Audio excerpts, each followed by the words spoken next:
not a writer. Okay.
For those who...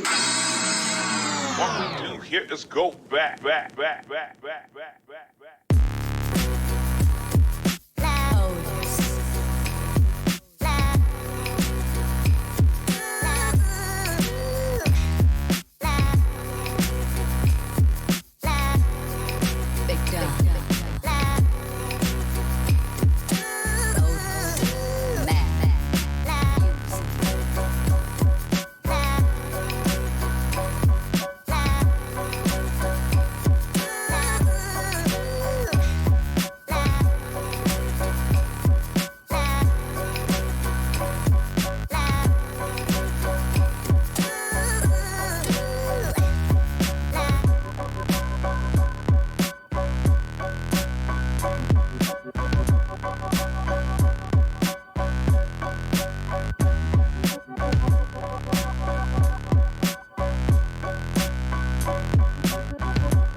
Seven, 6, 5, 4, 3, 2, 1. You'll never have the sacred stone. Oh, this you crazy mother.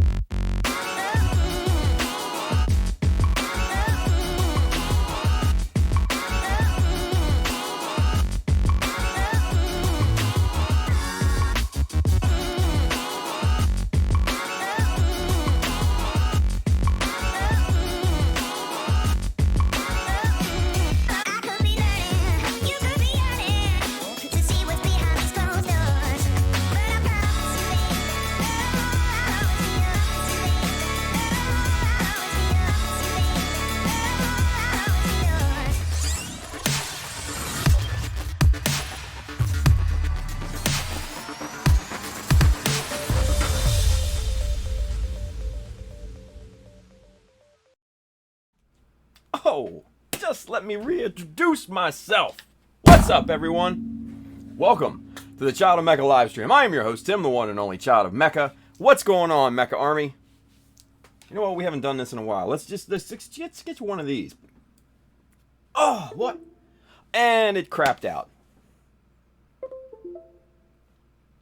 Thanks, Stream Deck. Perfect damn timing. Let's try it one more time, shall we? Hey! Wow. We're live, man, you know? What are you going to do? So, as you can probably tell, I am not wearing a Child of Mecha shirt. Good reason for that. One, they're all in the wash, and two, most of them don't fit anymore. Yeah, well, what are you gonna do? They're too big now. So I figured we'll just kind of go with the civilian clothes tonight, and instead just boom, rock that. Y'all like that, right? That white dingo's kind of offset to one side. Yeah, right. Justin Code's over there on the Mecha Army group. F, yeah. Tell me about it, right? At the perfect time, the Stream Deck fails on me. It just went. Come on. Anyway. What's going on, everyone? Welcome. It's Friday, you guys. Or in some cases, it's Saturday morning. Depending on where you are in the world. But for me, it's Friday. End of the week. And I hope your week has been decent. I hope your weekend's going to be even better. We're going to hopefully start you off this weekend on a good note. Get you learned up a little bit. And all that good stuff, yeah? So there we go. All right, so before we can get into it, this needs to come off because I need to put on my goggles and everything later. So, white dingo hat. If you want one, go get one. www.childofmecha.com. Hit you up, get you in the store, get you one of these, right? There's a bunch of other hats too, I might add. Very nice. Embroideries, top notch. So go stock up, and then if you are interested in any of the tools and materials that we're about to work with here in just a little bit, Amazon link just below here on Twitch and YouTube, that side if you're watching on Facebook. I do get a bit of a commission based off of the stuff that you buy, but it goes to help out the stream, so hook it up, and it doesn't increase the cost to you, so go load up, right? There's a bunch of cool stuff in there. You never know what's in there, because I add stuff constantly. So, cool books and all that good stuff, and streaming gear if you're into that, which I highly recommend that you do, especially in the Facebook group, in the Mecha Army group. Y'all got carte blanche. Go stream. As long as it's appropriate and as long as it's on topic. Read the rules. Stream away, guys. Come on, let's go. Right? And then also, if you are in need of model kits or paints or materials, accessories, Mecha Decal Sheet 2, I might add, is out now. Our good friends right down here, USA Gundam Store, they have what you need. Go check them out. I know Zach, my boy Zaku Aurelius, is running that Nanchin? I don't know how to pronounce it. The little teeny weeny robots, the little fat boys, which are really cute. Customized and all that. You can get them through USA Gundam Store and everything. And, yeah, go enter that. That seems like a fun time, you know? Why not? Anyway. So, without any further ado, let's just get into it tonight. And let's get to building. Yeah? I think that's a good idea. Boom. Camera 2. Here we go. So, last we were together, right? We were working on the knee, right? We were taking, where's that other knee? Where'd that glob go? Here it is. So we were working with something like this, right? The original stock Jesta master grade knee. We added some epoxy putty to fill in these big gaps and everything, right? Now, looking back at the stream from Wednesday, you know, I wasn't quite happy with the angles and the break points of the surfaces and stuff like that. I wasn't happy with it, right? So what I did was I went ahead and plated the piece, right? And I wasn't particularly happy with the width of it either, because if you look at the Master Grade Origin here, the legs, that knee is fairly wide in comparison to the actual leg itself, right? And if you look at the Master Grade Jesta,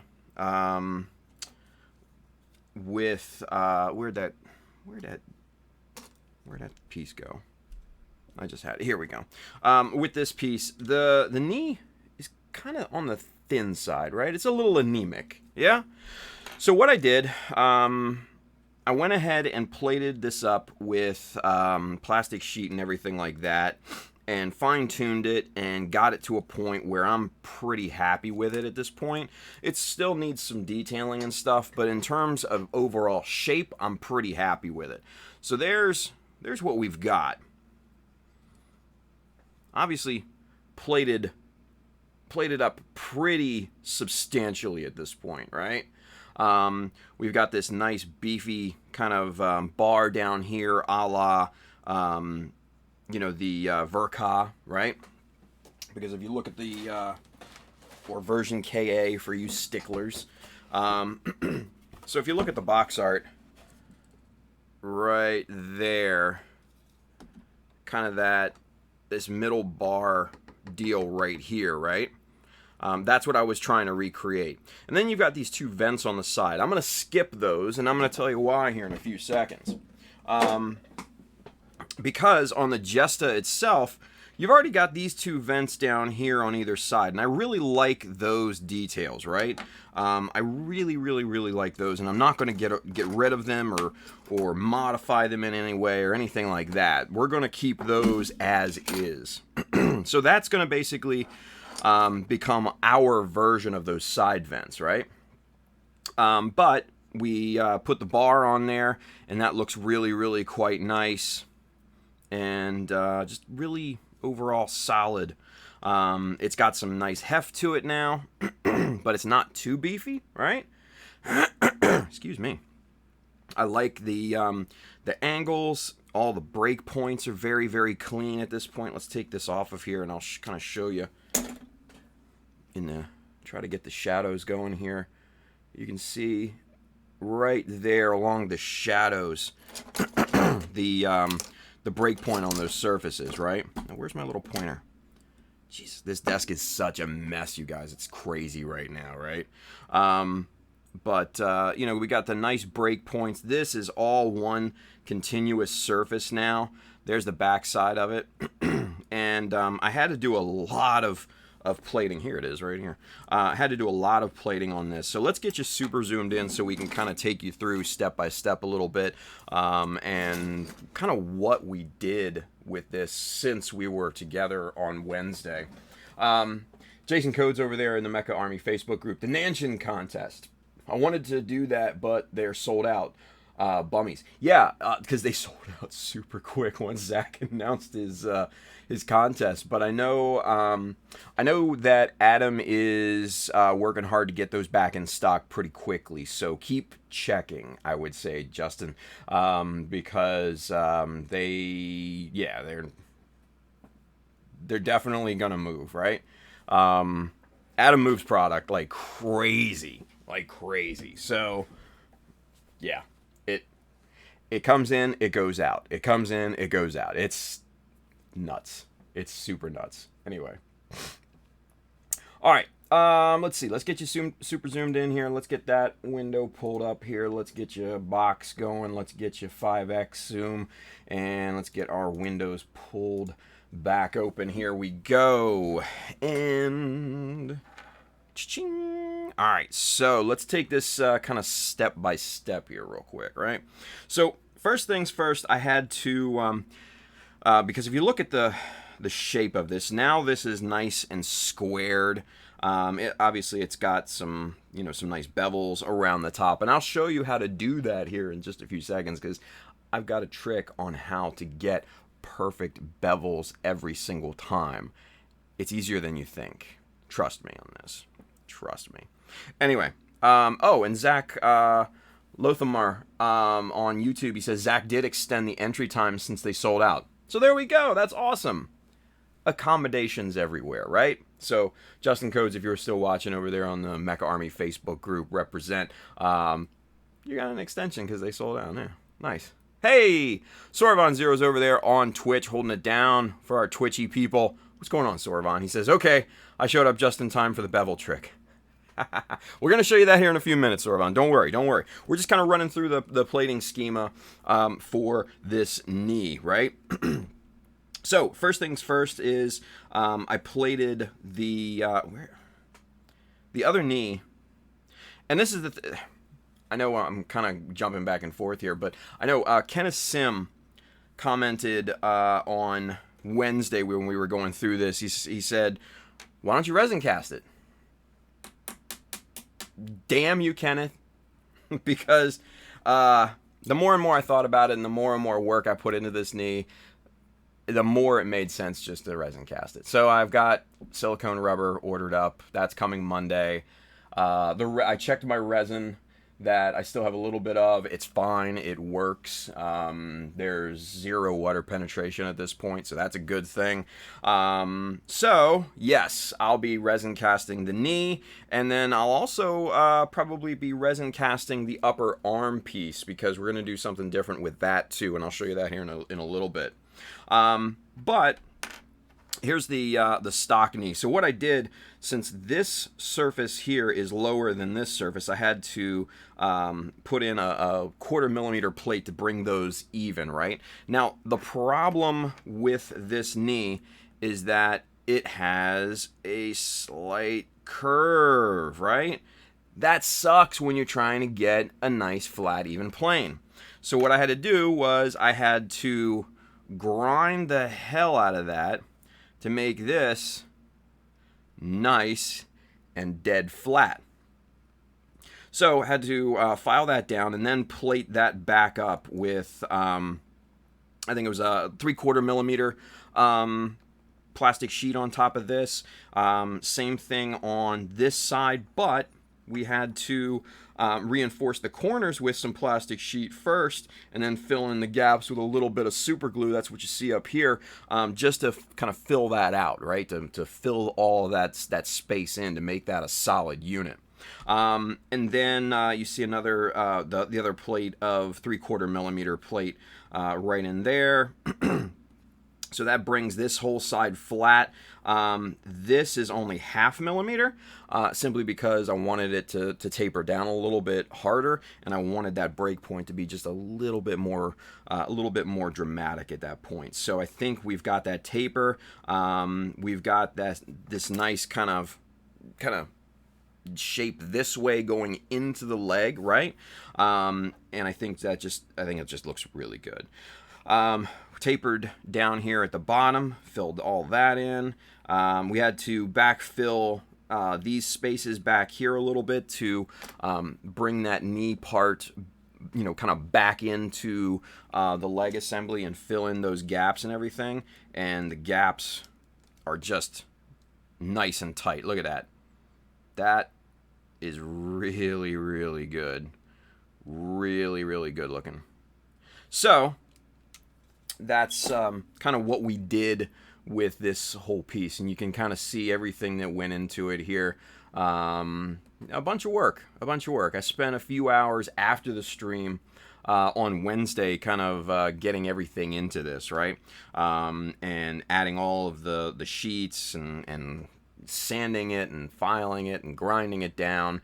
Started adding little details here, just a couple strips of plastic right there, and as you can see, here's that nice beefy bar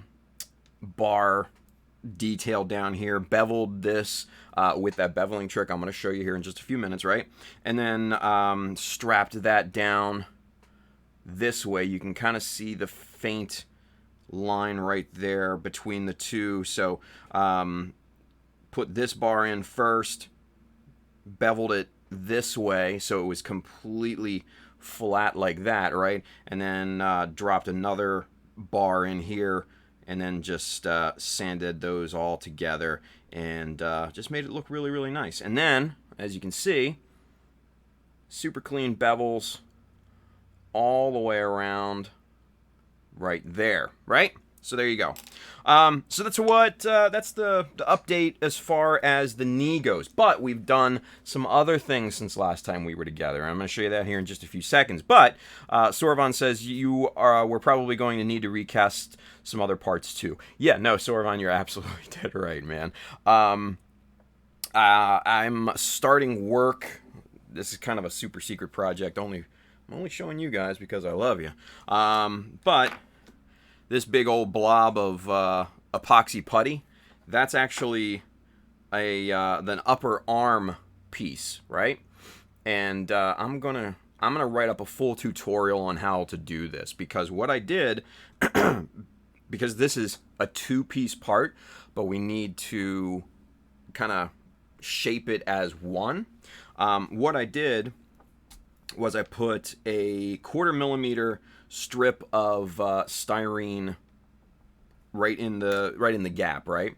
And then just kind of spot welded it on there with super glue, so it's not held on particularly well, but it's held on enough to where it'll stick together, right? And then popped all the epoxy putty on there, and then now this thing is nice and solid, right? But now I can shape it as one piece, and then once that's all shaped to exact specifications, exactly how I want it to be shaped, I can then just take my like my chisel blade or something like that, get right into that little piece of plastic, pop those seams, and then you have your 2 pieces again. So I'm going to definitely write up a tutorial on this for you guys, so you can kind of see how we did this, because this is going to be kind of a good thing to learn, especially if you're getting into epoxy putty, reshaping and working with all that stuff. So it'll be a good thing. Gumpler Ronan, Mr. Z, what's going on, Zashawn? He's over there on YouTube. So is my man Luis, Ultraman Dyna. He says, what's up, everyone? Good evening. But then, hi, Craig. Hi, Craig. He's got a question. We have a question. He asks, what resin do you use? I work with smooth-on products. So I will use one of 2 different resins.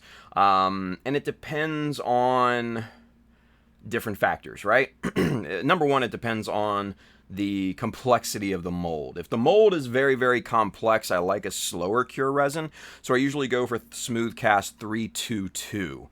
That is a slow cure resin. I believe the cure time is 4 hours, something like that. And the working time is like 30 minutes before it starts to solidify. So that's a ton of time to work with that particular resin. But the downside is you can only get it directly from Smooth On, and their shipping prices are outrageous. You're looking at like $15, $20 just in shipping alone. And I live like maybe 2 hours from their world headquarters, right? Why are you charging me $20 for shipping? I don't get it. So that's a bit of a bummer, and I'll use that only in special cases. What I've done recently is I've switched over to Smoothcast 305. That you can get on Amazon, which is awesome because I can get it in a day or 2 on Prime, and it's not going to cost me an arm and a leg to try and get a refill of resin, right? So Smoothcast 305 has I think it's a 7-minute work time before it starts to solidify. Not obviously near as good as 30 minutes, but it's enough time in general to work with, getting it mixed properly, getting it poured, all that, getting it into the pressure pot. And yeah, I use a pressure pot for everything, for my molds to get all the air bubbles out of there, and then also in terms of resin casting to just kind of crush all of those little surface bubbles and anything that might be underneath, just crush them down to nothing, right? So we get great casts out of that. And so Smoothcast either 322 for special cases or Smoothcast 305 for general use stuff. So yeah, hopefully that fills in the details. Yeah, good stuff. All right, Zero Kai says, do I need up? Oh, wait. We have a question. Zero Kai, Nathan says, do I need a pressure pot if I do recasting? Technically no. But you're going to get better casts regardless if you do use a pressure pot. Mind you, a pressure pot that whole pressure system can be expensive because number one, you need to get the pressure pot. That's about $100 straight out of the gate from Harbor Freight. Number two, you need some accessories to modify the pressure pot because it doesn't come how we need it straight out of the gate. So that's probably another $20 in gauges, release valves, things like that, right? And then you need a compressor. Don't do it with your airbrush compressor because you'll burn that thing to the ground inside of 20 minutes. Don't do that. No, you need a real like work site compressor, right? That's gonna run you, God, for an L cheapo, at least $60 to $90 depending on where you go. I suggest Harbor Freight. I was super lucky enough to get a Home Depot like red light special. They used to have kind of their own in-house brand called HDX. And I got a little pancake compressor for $30. I lucked out. Deal of the century, right? But the bad thing is, it's loud, like very loud. It doesn't compare to your airbrush compressor. My studio's in the basement, and when I have that on, you can hear it 2 floors above me. That's how loud this compressor is, right? So think about all of these things before you jump into that deep end, right? Make sure you're really, really into resin casting. Make sure you're dedicated to it, and make sure you're going to have the need for it before jumping into that side of things, right? So there you go. But good question, Nathan. Good question. Ranger Chris over there on YouTube says, definitely don't get their 3-minute work, 15-minute demold kind if you're doing any type of complex mold. Yeah, the 300, that's the Smoothcast 300. Do not get that. You are going to just kill yourself. It's great if you're doing like slush molds and stuff like that. If you need a quick cure time, right? But for what we do, no. Don't do that. Do not do that. So definitely a good call. Greek Knockos is over there on Twitch. He says, do you shit. We have a question. Hey. Do you combine the pressure pot with a vacuum chamber to pre-pull the bubbles before pouring? No, actually, I do not. I find the vacuum chamber is not needed at this point. Simply because when I mix the because I'm getting ahead of myself. For mold rubber, I use Umu 30. Which is kind of on the lower end of silicone rubbers from Smoothcast, but it's still very, very good, right? Very good product. And all of my molds, like these guys right here, you know, the greebly plates that we made last year, this is all Umu 30, and you can get multiple pulls out of this without it going to pot, right? Even though it's their lower end molding rubber, right? So when I mix that, I don't go crazy mix it. I don't like mix it with like a hand mixer or anything like that. So I don't introduce a ton of bubbles into it.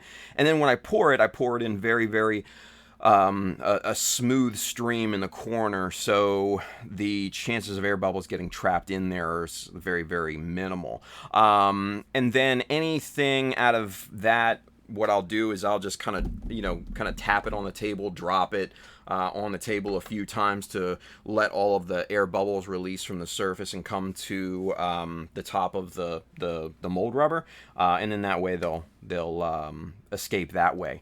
But then you pop it into the pressure pot and it crushes anything else down to zero. So no, I have never used a vacuum chamber to pull out air from the mold rubber or anything like that. I think it's just overkill at this point. If you do not have a pressure pot, that might be a good idea. But for me, yeah, pressure's the only way to go at this point. So, good question, Greek Knockos. Ranger Chris says over there on YouTube, he says you only really need a pressure pot if you are if you're casting with clear resin. I would beg to differ. Yeah, clear resin I think is a must, because you're going to get that glass clear, perfect clear resin. But what I've found is that the casts and things that I've made in the past without putting in the pressure pot is definitely more prone to bubbles, surface bubbles, and things like that just kind of get caught in the surface of things, and that's just through tension. So I honestly would beg to differ, but obviously our mileage may vary, But for me, I always use the pressure pot no matter what, and I'm super happy with my casts and everything like that. If you were to cut, especially like either one of my molds or one of my casts down there, they're going to be bubble free at that point. But again, there's multiple ways to get to the end point of everything in this hobby, So, let's see. Ranger Chris, they do make a worksite compressor that are quiet and run in terms of cost about what most hobby compressors run. I haven't been in the market for one because I have one. So, if that's the case, then man, that would work wonders, that would be really, really good. He also says you can use a pressure pot to deal with bubbles in silicone. Not as good as a vacuum, but it will get the job done. Actually, it's done really, really well for me, especially with the Umu 30. It's done quite a good job. So, yeah. Hey, Nico's over there. If y'all, Nico's in the Mecha Army Facebook group right now saying hi. If y'all don't know Nicolas Tejada Sanchez. I had the pleasure of meeting Nico in Japan this past December at GBWC. He is the GBWC 2019 Canadian champion. He did that crazy good Easy 8 on that crawler deal.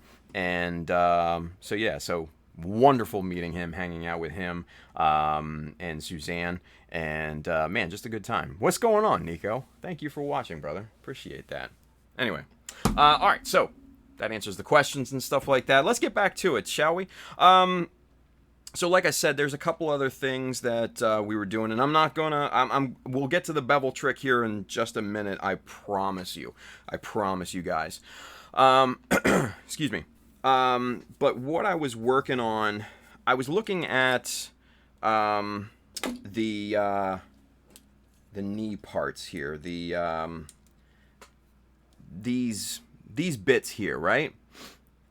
And I'm not happy with them.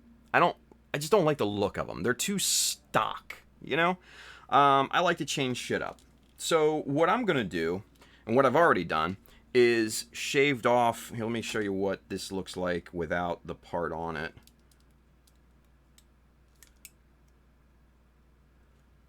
Get this bad boy off of here. So that's what it looks like stock, right? It's got these two little half semicircles there. So I shaved those off. Now we're flat. Now I have the ability to put on a 14 millimeter circular detail piece from Kodo or what have you, right? So I could put on something like this if I wanted to. That's not a terrible look, although it's a little simplistic and it looks very similar to what was on there, right? So I'm like, not really. So what I've decided is to put on one of these nice little deals here, right? Now, if you watched last year when we did the greebly plates, and I showed those a little bit earlier, we've got a ton of resin cast greeblies and stuff like that, right? So I dug into those, and I found resin casts of this little guy right here. This is just a little 1/72nd wheel, right? But look at all the beautiful detail in that, right? I think my smoke alarm is chirping at me. Not like there's a fire or anything, like the battery's dying, so just to clear that up. But look at all that beautiful detail in there. That is really, really super nice, right?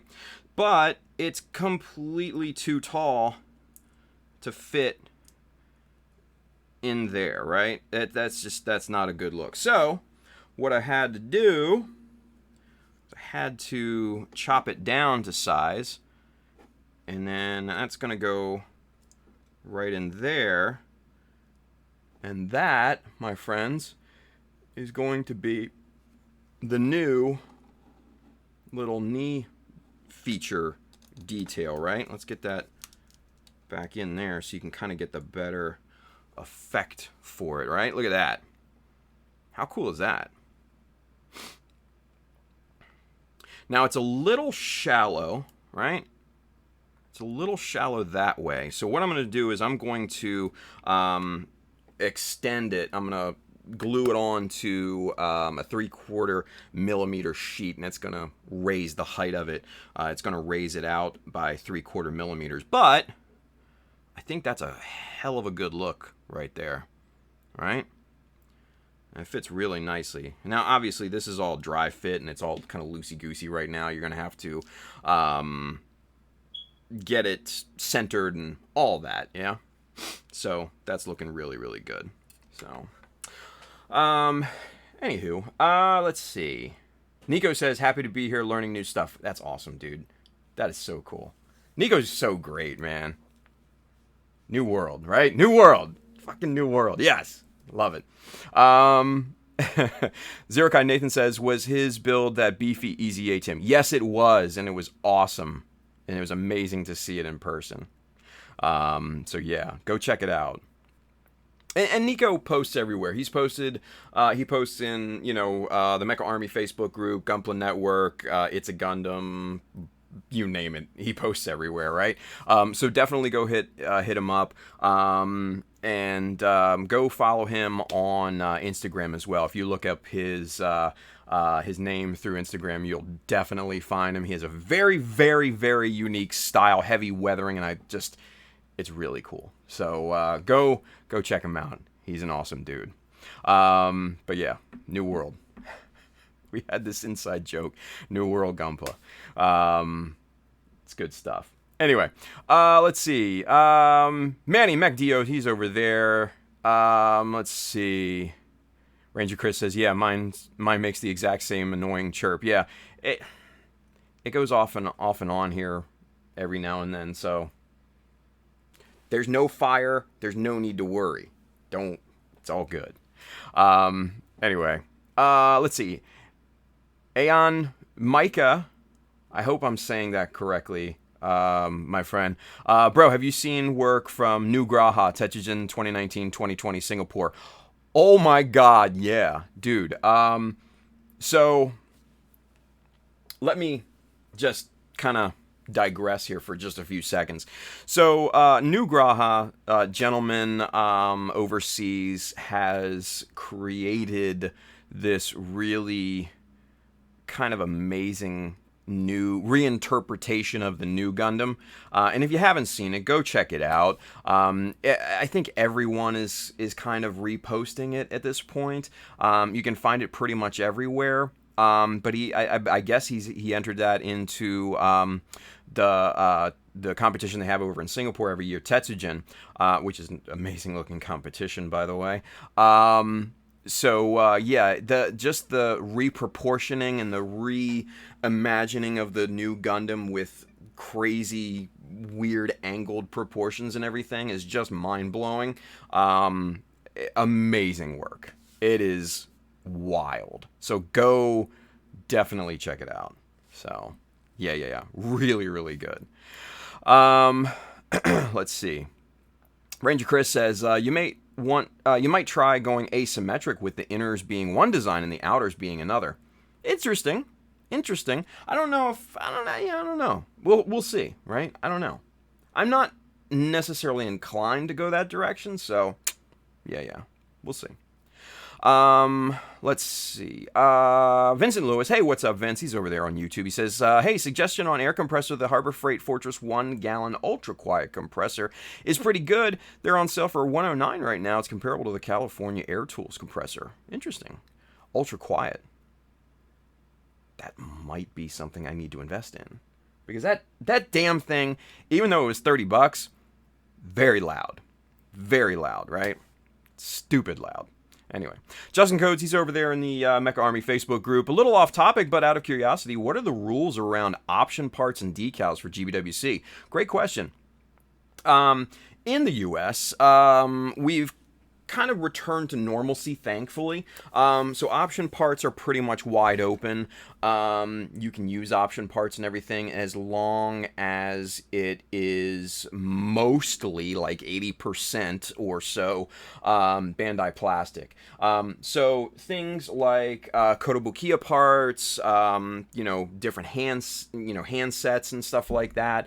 Weapons, I believe you're going to be fine with, and as well as like chain bases if you're needing to have kind of like a simplistic base for your piece and stuff like that.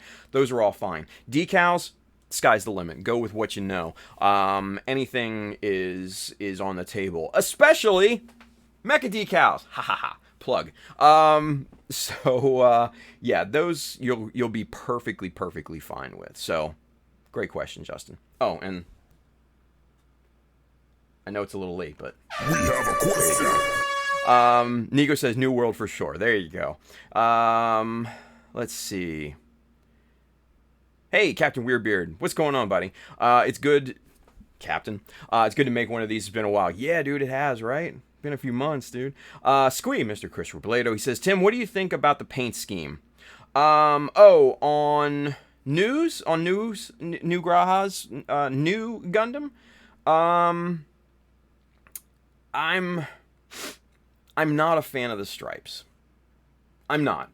But the work that he's put into it is just amazing, and I think I can look past the stripes and stuff like that. But yeah, I'm not a huge fan of the stripes.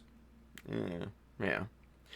Zach Bleish. What's going on, Zach? He's the owner of Galactic Toys up there in beautiful Grand Rapids, Michigan. Had the wonderful opportunity to teach a class up there last year. What's going on, buddy? He says, how's everyone going tonight? Dude, it's going great. It's Friday, man. That's where we're at, right? Let's see. Garkia, I hope I'm saying that right, over there on Twitch. Every Harbor Freight tool I've purchased, I knew Phil well would not last. Oh, yeah. Well, I mean, it's Harbor Freight, so you kind of get what you pay for, right? Anyway. Hasaki Art, Handren says, I appreciate the work he has put into it. Not a big fan of the look, though. Yeah, I get it. No, I get it. I'm not a fan of the paint, but I love the overall reproportioning and everything. I do really like that, especially the lower legs, like the calf area and stuff like that, with the front vents and all that.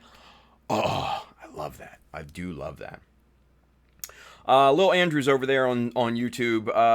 Do you think, Tim, the painted lines look rough? I haven't looked at it enough to really inspect it. Like I said, I'm not a super huge fan of the overall paint scheme, but man, so totally respect the work that went into that particular new Gundam. It just blows my mind. All right, so enough of that. Let's get out of Super Zoom, shall we? Because I need to show you some other stuff here before we jump into that beveling trick that I'm going to talk to you guys about here. Now, the reason why I'm doing this kind of putty experiment here with all of this epoxy putty and all that is for a very good reason. I am going to be replacing the Jesta Arms. I'm going to be replacing those with Sananju Stein arms. Yeah. I think that will be a very cool look for for this RX, right? And the proportions are almost dead on. The forearms are the exact same length. It's just the upper arm that is maybe 3 millimeters or so longer. So I think that's going to reproportion things very, very well. They use the same exact hand. They use the I forget what the term is for the articulated Bandai hands, but they use the same exact hand. So I'm not really worried about that. But I didn't like the roundy upper arm, curvy look to that. That's just not, that doesn't scream RX to me, right? So I looked for other kind of upper arms, and I just couldn't find anything that would really kind of work, especially with the attachment scheme on this particular arm, because you've got the movable pistons in the back, so it's only the front part of the arm that actually attaches to the inner frame, and it attaches to 2 slots up here and down here, right? And then the back arm attaches to the front piece through hole and peg connections and stuff like that, and that's how it's basically held in place. So I think that's going to look really, really good in terms of the RX. And of course, we'll modify this a little bit to make it look a little bit less Sinanju Stein. But I think that's going to look really, really good. And I'm quite excited about that. Let's see. Squee, Christopher Lato over there on YouTube, he says, I think the lines are unique, honestly. Can't emphasize the uniqueness. Yeah, it is very unique. There's no getting around that. No getting around that. Handra and Hisaki art, the paint scheme is kind of out there, something the Asian judges would love. Yeah, I think that's a definite. Fudubeo, he says, I bought finishers from Galactic Toys, and I usually pick up my Kodo kits also online from there. There you go, yeah. Galactic Toys has finishers paint, by the way. MacDio have yet to see this new Graha. Well, the gentleman's name is New Graha. That's his name. New Graha, right? But he made a new Gundam, right? So, there you go. Master Grade Double Zeta biceps might work. Yeah, but I don't have a Master Grade Double Zeta, so there goes that idea, right? It's boxy like the RX. Yeah, the one thing, and I'm not, I found boxy upper arms that would work perfectly, right? That's not the main thing. It's actually attaching them to the upper arm that was more the challenge, right? So, like I said, what I think I'll do is grind all this down to where it's nice and boxy, and resin cast these 2 parts, and then boom, you've got identical pieces for both arms, and it's using the native connection system and everything like that, so I don't have to really worry about modifying that on another piece or scratch building and all that crap. Work smarter, not harder. Work more efficient. That's what I say. So I think this will work really, really well. And I'm kind of excited to write this tutorial because this is kind of the methodology, putting basically a dam in there. Same methodology as if you've ever seen like professional makeup artists, like sci-fi artists and stuff like that. If you've ever seen like Face Off on the Sci-Fi Channel, that was one of my favorites. Favorite shows back in the day. They would put these little metal shims all around their clay, sculpture and everything, and that was to make it possible to separate the 2 halves of that mold, and then to put them back together and have a seamless, gap in there, right? So same thing with this. We put a dam in there, and now that protects that gap. Mind the gap. So we'll work on I'm going to work on that over the weekend. Like I said, I'm going to write up a tutorial on that and post that hopefully next week. We'll see, right? We'll see. So, anyway. Let's see. Kenneth Sim, Master Grade age 1 Titus biceps works on that size. Again, I don't have a Master Grade age 1 Titus, so I got to work with what I got here, guys, you know? Andrew Squeeze says, Finisher's paints are so good, worth the buy. Nice. Kenneth Sim, the new he made looks like evolved style. Yeah, no, I agree. I absolutely agree. So, all right, good stuff. All right, so that's what we've got in terms of the arm replacement and stuff like that, so that's good in there. All right, let's talk about this beveling trick, shall we? Because I think this will help a good number of you. But first, I need to get a scrap piece of plastic to work on here so I can show you what it do. All right, so that looks good. That's a nice and thick scrap piece of plastic. This is, how thick is this piece here? That's almost 3 millimeters thick, 2.98, and that may just be the variance on my calipers. So this may be dead ass 3 millimeters, 3 millimeters thick, right? So hey. Satoshi RX279, thank you for the follow and welcome to the family. Welcome to the Mecha Army. You get one of these. Boom, there you go.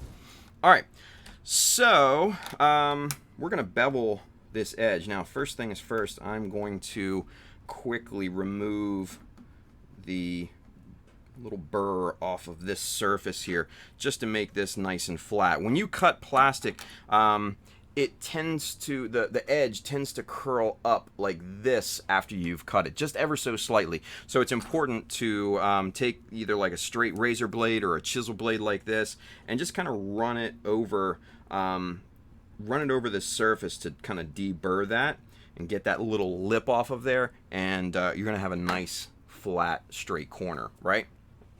All right, so we want to bevel this corner here, right? Let's get you in super zoom so you can see a little bit better of about what we're talking about here. Boom, and let's go 5x once we get that. There we go. Now we're in business. Boom, boom, and boom. There we go. Done. Okay, so we've got this nice edge here, and obviously it's not 100% at a 90-degree angle, and that's not a big it's not a big deal for demonstration purposes, right? So for those of you that have been watching the live streams for a while, you know about the scribing jigs that I use, right? And what scribing jigs are, guys, are just these little kind of L shapes, or even like a beveled type of thing right here. That's nice, with a nice little L shape there. Or you can even make a T shape to mirror that same design on both sides of a piece, right? I make a ton of scribing jigs, tons of them. I've got many, right? So another good thing that they're used for is kind of for layout and stuff like that, right? So this is probably has a 1 millimeter lip on it. Yeah. So this has a 1 millimeter lip right here. So that's 1 millimeter jutting out from this bottom piece here. So if we take this and we pop that right onto the piece, and then we take our pencil here, and here, just to steady this, I'm going to put this on the 1, 2, 3 block. There we go. There, right like that. And we're just going to draw the line there, just like that. So you've got now basically a 1 millimeter reveal on that side. You flip this thing over. You do the same thing to the corresponding edge.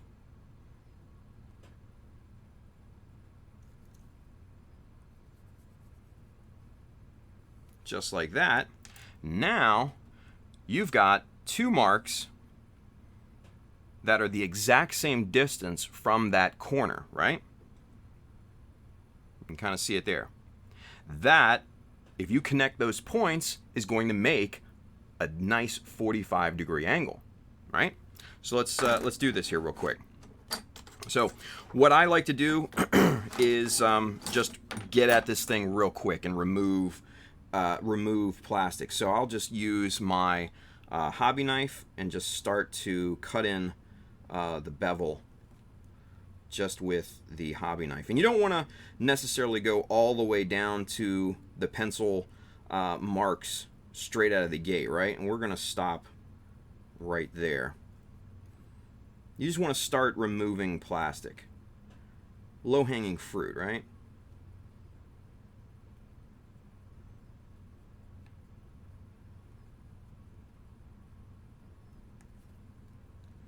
And that's starting to look good. We're not anywhere near the lines just yet, right?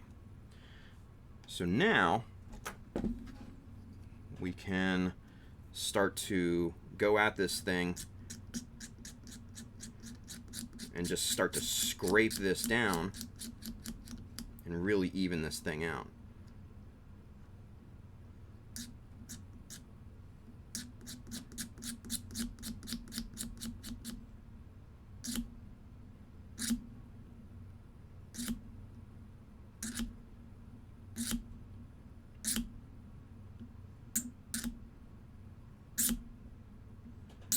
When you're scraping, if you scrape in one continuous motion, there won't be like a stair step, like a stutter step look to it. It's going to be one smooth continuous pass, right? That's essentially what you want. And you want to sneak up on it. You don't want to try to get after it in one move, right?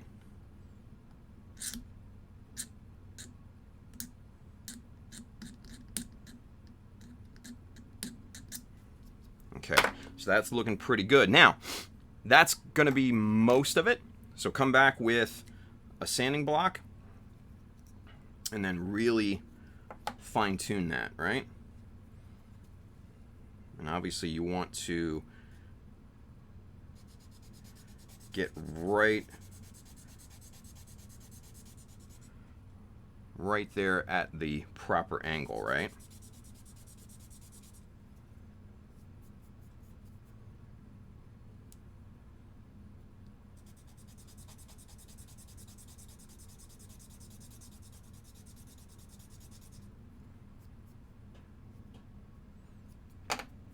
Now this is kind of messy at this point. Come back with a needle file, file down any rough points, and just really nicely smooth that out. But there you have a really, really clean 45-degree angle. Take your time. And that's nice and smooth, and that's perfect the whole way. Really, really easy to do, and it gets you clean results every single time. And that's what I did on this, on the knee here, right? That's what we did right there to get those clean bevels all the way around. Very, very easy. Now, if you don't want a 45-degree angle, well, we got you covered there too, right? So say, for instance, you want a more drastic angle than that. So say you want this to start right there and basically taper down all the way to the bottom of that piece, right? Well, watch this. We're going to start with our line, just like that again, right? And now, all we've got to do is take our line and just cut right down to the corner of that piece. And you're going to get, you're going to basically get a bevel that kind of looks like that at the end of the day. I'm not going to do it right now because I've already shown you the 45-degree method. But that is kind of a perfect way to get nice and clean bevels, right? So there you go. Easy peasy. It's super simple. Make you some scribing jigs. Make them in a bunch of different widths and flavors and stuff. Let's get out of super zoom so I can kind of show you. Boom, boom. Because I've got, like I said, just a metric ton of scribing jigs, right? And this is just like a handful of them. Like I've got a 2mm, no, that's a 1mm there. I got my 3.2, I got my 2, got my 4mm, 6.3, 4.8, who knows what that is. This one has angles on it so I can mark. These are 45-degree angles, so I can scribe those at the ends of whatever that is. This one here looks like a 60-degree angle. And then you can even get real stupid fancy with it. Like this one I used on airdrop for this back kind of cowling piece here. It's probably easier to get it off this one. Yeah, there we go. So this lined up perfectly like that on both sides, and then I was able to scribe this shape in, and then since it is a T shape, flip it around, mirror it perfectly on that other side, and you have matching, perfectly matching, I might add, scribes, right? Easy, easy, easy. Scribing jigs, you guys. Scribing jigs. They make the world a better place, right? Another really awesome type of scribing jig are these little guys here. And what these are plug jigs. And what they're used for, and what I used them for, is the Zaku's leg, right? So this is just a scrap Zaku leg that was donated by Chris R., Arizona Gunpla builder, if you guys are following at home. And what I did was I cut a small piece of plastic to fit right inside there. And which side is this? Oh, this is the bottom here, I think.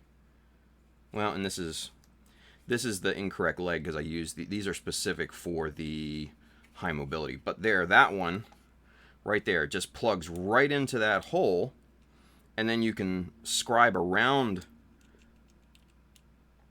that template, and you get a nice outline scribe around that opening. Really, really useful. So plug jigs are another methodology that you can utilize. So yeah, go make you some. Go make you some. Very, very good stuff. Anyway, let's see. Kyle H, Mr. Clueless Gunpla, made it right in the final inning. There you go. What's up, Kyle? Z says, why does this part scare the shit out of me? What? Why? We're just dealing with sharp knives and everything. It's not a big deal. Mr. Christopher Prieto says, hey, Timothy, what pencil are you using? That's a nice line. Dude, it's just a mechanical pencil, man. It's just, what do you got here?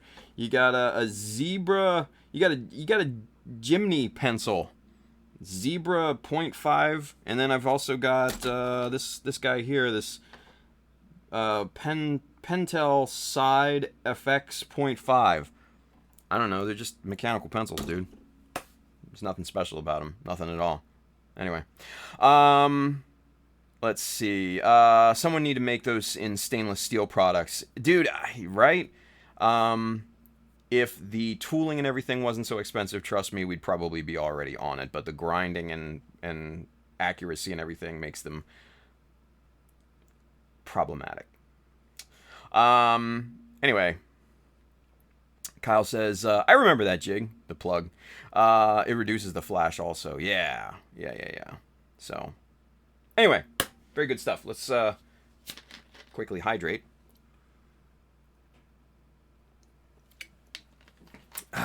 Very good. All right, moving on.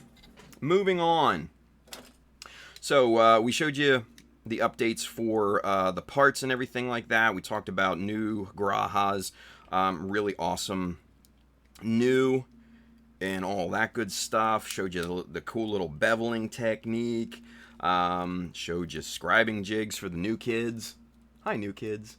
So let's jump back onto the knee, shall we? Yeah, I think that's a good idea. So there's the knee in all of its glory. I think that looks tremendous. And there, in combination, is the new little knee gear circular thingy, for lack of a better term, right? So yeah, so I think that so far is a super, super, super good look. Now, there are certain aspects to the VerKA, however you want to term it, knee that we need to take into consideration, namely these two little notches right here, and that's probably what we're gonna try and tackle next, right? These are going to be something that we're going to have to scry in, so we're probably going to jump into that. So let's do that here right quick. Now, another great use for scribing jigs is to mark symmetry on both sides of a piece, and I'll show you what I mean here in a moment, right? So let's see. No, we need something a little bit more drastic than that. Let's go. Whoop, whoop, whoop, whoop. Dropping everything. Shit, where'd it go? Oh my god, Eric. Had to dig for it. All right, so 3.2, and yeah, I think that'll do it. So what you can do is use this on both sides here to mark your lines, right? So we're going to mark that there, swing this around, mark that there, and now you've got two perfectly symmetrical marks here and here that are 3.2 millimeters in from this side surface. Completely symmetrical, right? There, you could measure it, but it's never going to be exactly the same way, right? Squeeze says, seriously though, what mechanical pencil is Tim using? Dude, I just showed you, like, this side effects thing. It's nothing special. That's what I'm using. It's literally nothing special. It's you can go into a grocery store and buy this. So, I don't know what the big deal is. Anyway, whatever. So, let's see. Squee, you can pick up some draft mechanical pencils from a hobby store, super sharp lines. Yeah, I mean, this is like nothing special. Like, for real. I don't know why. Zero Kai's fun and games, cutting plastic into bevels until you bevel your skin. Well, and that goes back to my sermon on Wednesday about finger placement. If you strategically place your fingers in positions where it's not going to slip and cut into your meat, you don't have to worry about it, right? So, anyway. Hey! Gary's over there. YRAG Gunpla. Go follow Gary. Gary's amazing. He says, happy Friday, y'all. What's going on? Ranger Chris says, Floor Monster strikes again to sedate its hunger for parts. Shit. Nah, he's going to have to... He's still hungry. He's going to have to wait for a little bit. So, we'll deal with that when we get to it. Now, looking at this, what I'm thinking is probably man, 1.5 millimeters, maybe 1.2. Where's the 1.2? Here's the 1.2. We're gonna see what these look like here, and see which one kind of looks best. The width for these notches here, right?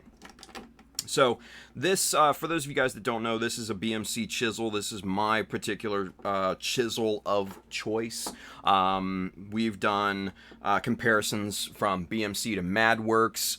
They both make wonderful, clean, crisp lines, no matter what kind you get. So it really doesn't matter which one you get in terms of line quality.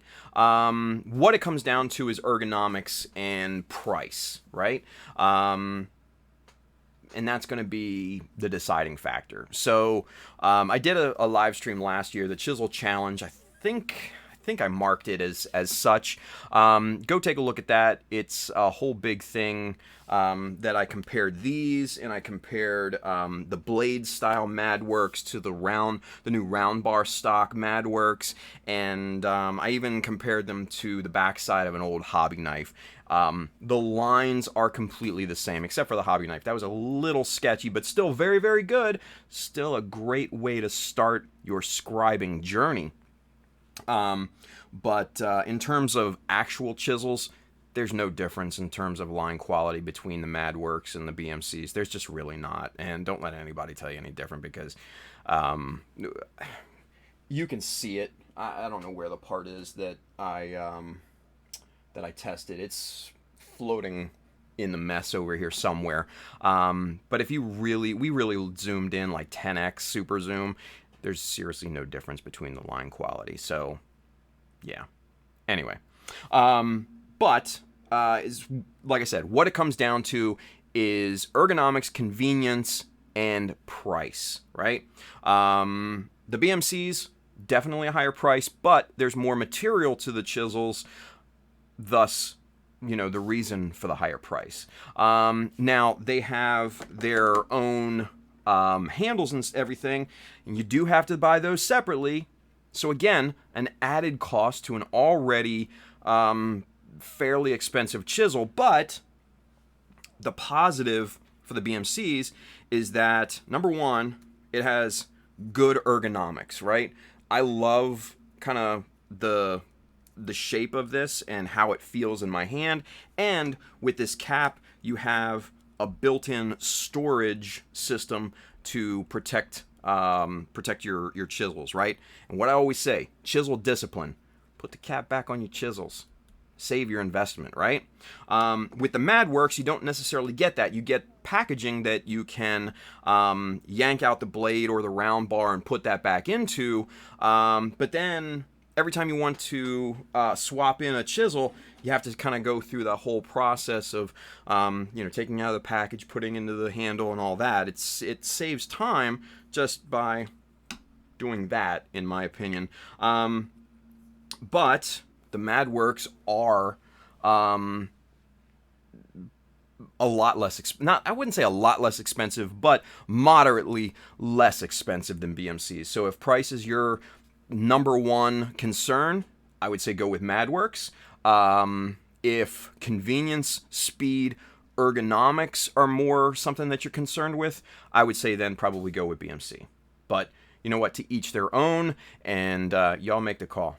But I think in terms of quality, they are 100% dead even, right? Dead even.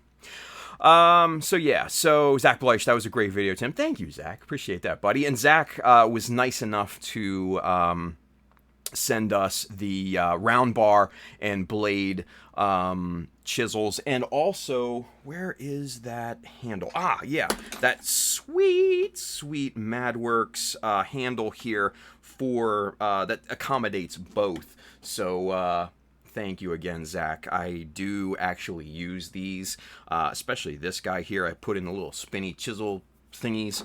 I don't even know what the hell they're called, but they're amazing too. Zach sent us those, so thank you, buddy. Kyle H says, watching Tim stream again makes me want to get into another mod heavy build. Do it, man. Do it. Do it. I'm not going to go full Shia LaBeouf here. You know, do it. No, I'm not going to do that. But yeah, man, absolutely. Test your skills. Jump into the deep end, man. Go. Brian Keto, I bought my first chisels last week. I broke my first chisel this week. Oh, heartbreaker, man. I'm sorry to hear that. The harsh lesson teaches us the most. Yeah. He says, luckily it was a $17 off-brand mistake. Well, that's a good thing, because you didn't spend a ton of money for it. So, yeah, good.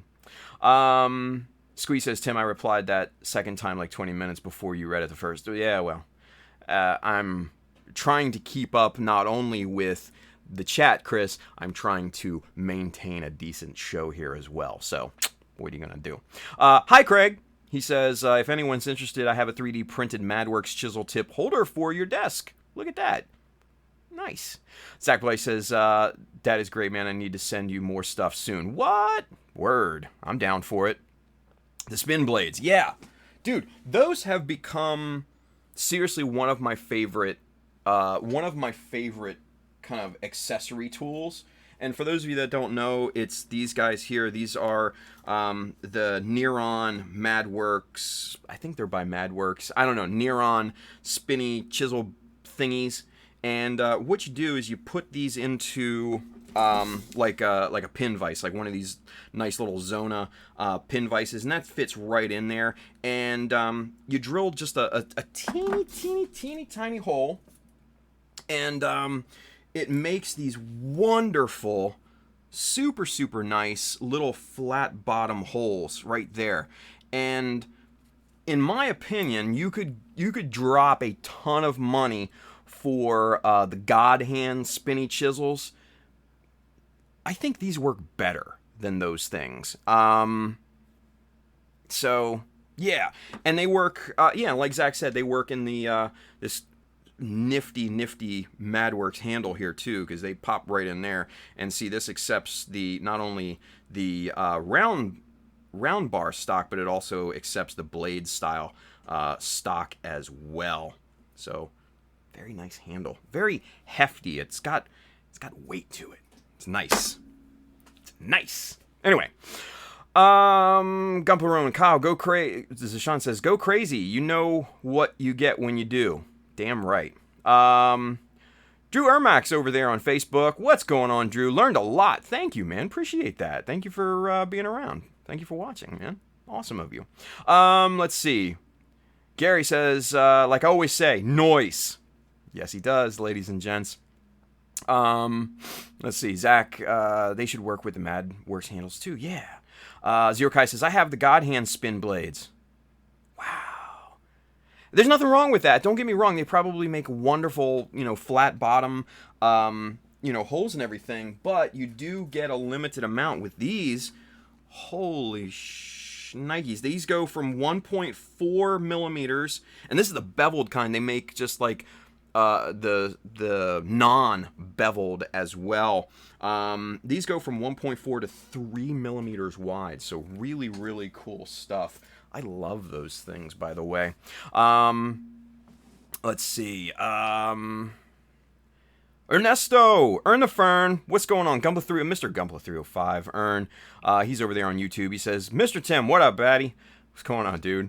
Kyle H. Clueless Gumpla says, I use the spin blades for making holes for magnets. Yeah, absolutely. Tim, is that from Madworks? What, the little spinny blade deals here? These are marked as Neuron, Neron. And I know Zach has them on Galactic Toys. I think Adam's got them on USA Gundam Store. But I got Zach was nice enough to send these to me to test and demo and everything. But yeah, these I think are marketed or distributed by Madworks. So I'm not 100% sure if they're actual Madworks, but who cares? They work, man. They just work. They're amazing. Yeah. let's see. Ern says, I actually never asked what chisels you use. Well, here's your answer, brother. BMCs. Those are my chisels of choice. Yeah.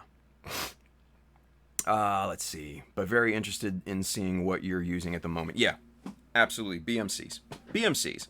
All right, so now the question, like I said, comes in with the what thickness of notch should we put into this? Now, either 1.2 or 1.5. And what I'm going to do is basically just kind of match this up and just kind of get an idea of what that notch might look like right there.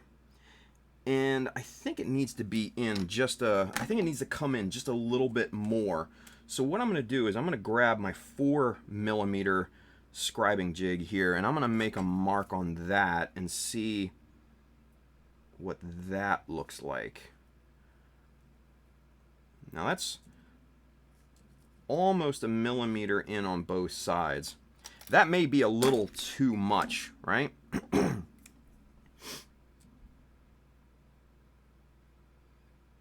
Yeah, I think that's a little too far in for my taste. So I think we're going to go with the 3.2 mark. But I'm not sure if we go 1.5 or 1.2. I'm thinking 1.5 at this point, because that will leave probably about a millimeter on each side to the bevel point, to the break point of that bevel, right? So I think we're going to go with 1.5. I think we're going to go wider on these. And that's just for, like I said, for aesthetic purposes. That's it. No reason other than what I think looks good. Plain and simple, right? Let's see. Jack Ellis. He's over there in the Mecha Army Facebook group. He says, love being part of the Mecha Army. Learning a lot. I love seeing that, you guys. Thank you, Jack. I appreciate that, buddy. I appreciate you for being part of the Mecha Army. Yeah? You know what, Jack? You get one of these, dude. Yeah! All right. So, now it comes down to actually getting these notches in here. And we've got to be super, super careful because we're going to end up doing something with this piece that I never ever recommend. And that's doing freehand. If you've got a steady hand and you know what you're doing, then do this. Otherwise, it's not a great idea. I'm just saying right now. Use guide tape, all of that. Use scribing jigs if you have them, all that good stuff. Use that. But for this, I'm going to start off and I'm going to freehand these just to get the notches going, just to start, right? Just to start. And then we're going to break down and we're going to use some guide tape. But you know what? Now that I think about it, you know what? I'm gonna teach you the right way. I'm not gonna show you the wrong way. Show you by the books, and then you can break the rules later, right? That's the hallmark of any good training, right? All right, we'll do the right thing, like Spike Lee. We'll do the right thing. All right. You guys twisted my arm. That's fine. That's fine. Don't worry about it. It's fine, right? So what we're gonna do is we're gonna measure this gap. And we're looking at a 4mm gap between the 2 points, right? That actually lines up perfectly. And I'm going to show you a little trick here with how I cut my guide tape, my Dymo tape here real quick. Because this is useful as well. This is useful for the new folks. For those of you that have not seen the most wonderful tool in the world, this is the Chopper 2 by Northwest Shortline. Now, interesting story about the company Northwest Shortline while I look for my Dymo tape. Northwest Shortline shortly went out of business because the owner, his wife had unfortunately an untimely death, and she was a very big part of the company, and it is a very, very sad situation, right? But thankfully, the owner went ahead and sold the business to some of the employees. And thankfully they were able to kind of resurrect the company.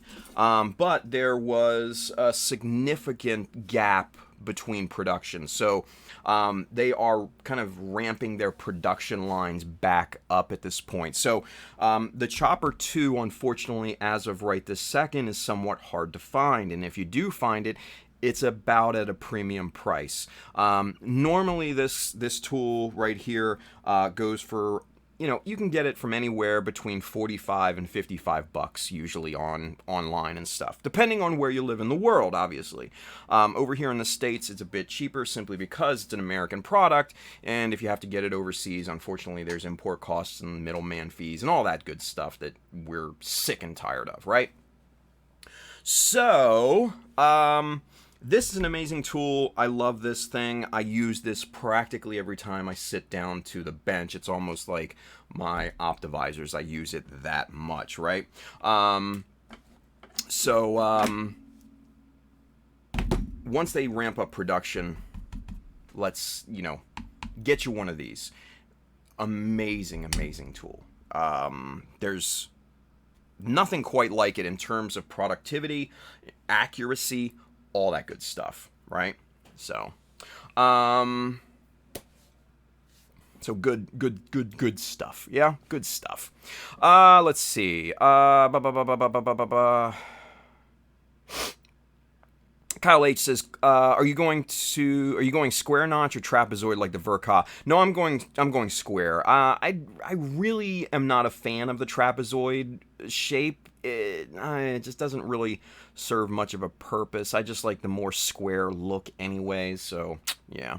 Foodie Baoi, no Arnold voice sound effect for the chopper Yeah, get to the chopper, everybody. Yeah, been there, done that. Handren says, do they have any plans for Chopper 3, perhaps with a longer blade? I don't know if I would want a longer blade, because these use your normal razor blade that you can get off the shelf at any hardware store. If they used a longer blade, then it could potentially be a proprietary thing that they could charge a premium for. I'm not really down for that. Now, say for instance, if they used something like one of these, these Olfa utility knife blades, then maybe. Or if they used kind of like one of those longer, wide-angled, box cutter style blades, they used to cut like carpet and stuff. Maybe. I just want the ease of getting blades inexpensively and easily. That's really what it comes down to. Convenience and speed. So, I don't know. Gamer Bud, what's going on, bud? Love my chopper. I got mine right before they stopped making them for a while. Hello, by the way. Okay, back to lurking. Nice. Perzaku Girl, Jody says, we managed to get one, forget where, but it took a while. Yeah. Sparion is over there on YouTube as well. Good to hear Northwest Shortline kept going. Bought mine before the shutdown. Yeah. It is good. They are a wonderful company. It's been a family company since their start. And as the name suggests, they're more into kind of model railroad types of things. But their crown jewel is this bad boy right here. And this thing is great. Let's get you zoomed out so you can kind of see that in all of its amazing aluminum cast glory, right? This thing is just freaking great. I don't care who you are. Let's see. Jody says, read Jody's. Kyle said the chopper is yet another tool I own because of Tim. Such great tool suggestions. Hey, man. Tim the Tool Man, right? There you go.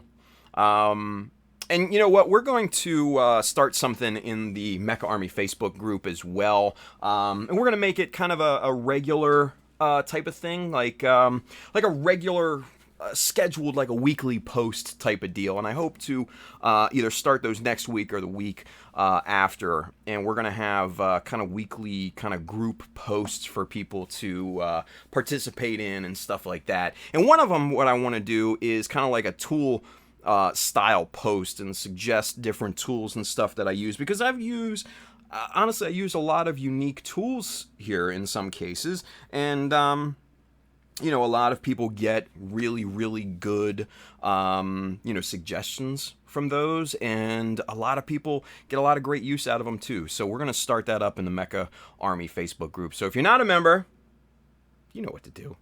Let's see, what's the time check? 11:36. Wow, this is going by quick. Let's see. Let's see. Do not need to get to part, just the chopper part. Yeah. I don't know. I mean, you lost me there, Handren. I don't know. I must have missed something. I don't know. Let's see, Zerika, we already have premium Bandai. I don't want my hobby tools to be premium too, right? Zach Bleish, they make lots of custom parts for trains, I believe. They really do. Yeah, they really do. Gamerbud, same here. If Tim says it's good, if it's a good tool, get it. Wow, thank you guys. Appreciate that. All right, so let's show you how to use this for cutting Dymo, right?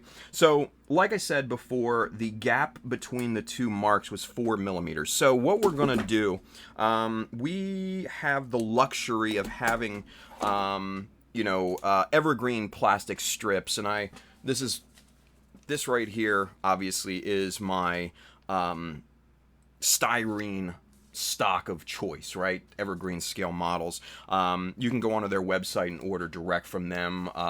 Very, very good stuff, and very good prices, amazing quality, just great customer service all the way around. So I highly recommend them. But what's really convenient is that they make their strip styrene in very tight tolerances, and as you can see right about there, that is right at 4 millimeters wide. So what we can do is we could use this as our measuring guide, and we can put this blade down, arm and blade down, put that right up against the blade, unscrew the stop block, pop that all the way over to the piece, remove that. Now you have a perfect 4 millimeter gap. Easy peasy, right? So what we'll do is we'll use this, and to hold this in place, we're just going to use our little Zona L square here, just a nice steel little L square. We're going to pull that back up, and we're just going to hold that right up against the stop block. We're going to pop that, lift that up, remove the two pieces. Now you have a 4 millimeter strip of Dymo tape that is perfectly straight, right? We're going to do the same thing to this other piece, just for hoots and hollers, shits and giggles.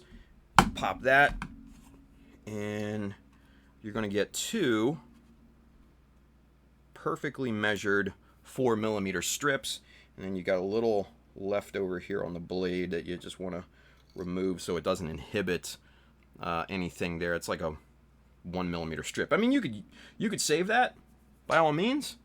Do what you need. So there's our two 4 millimeter strips, right? We're going to use that as our guide. We're going to put the chopper off to the side. We're going to bring the knee piece back in. We're going to zoom you back in so you can see a little bit of a better angle there. So we've got our 4 millimeter pieces. That's going to go perfectly between the two. And let's measure this just to make 100% sure that this is 4 millimeters. It's about 4.2, right? So you do run a little wide based off of the gap between the blade, how it tapers down, and the piece itself. So that's something to know. Not a big deal in the grand scheme of things, though. So it's about 0.1 millimeters on each side. Negligible at this point. Negligible. So we're going to pop the backing paper off of here. Just like that. And now, the ever so carefully line this up.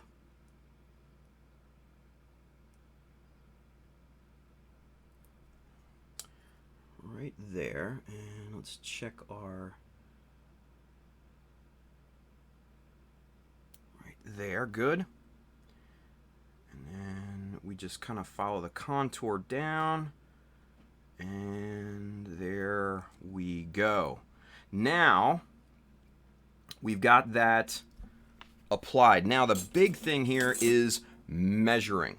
Make sure this piece of Dymo tape is fully centered before you make any sorts of cuts or notches or scribes or any of that.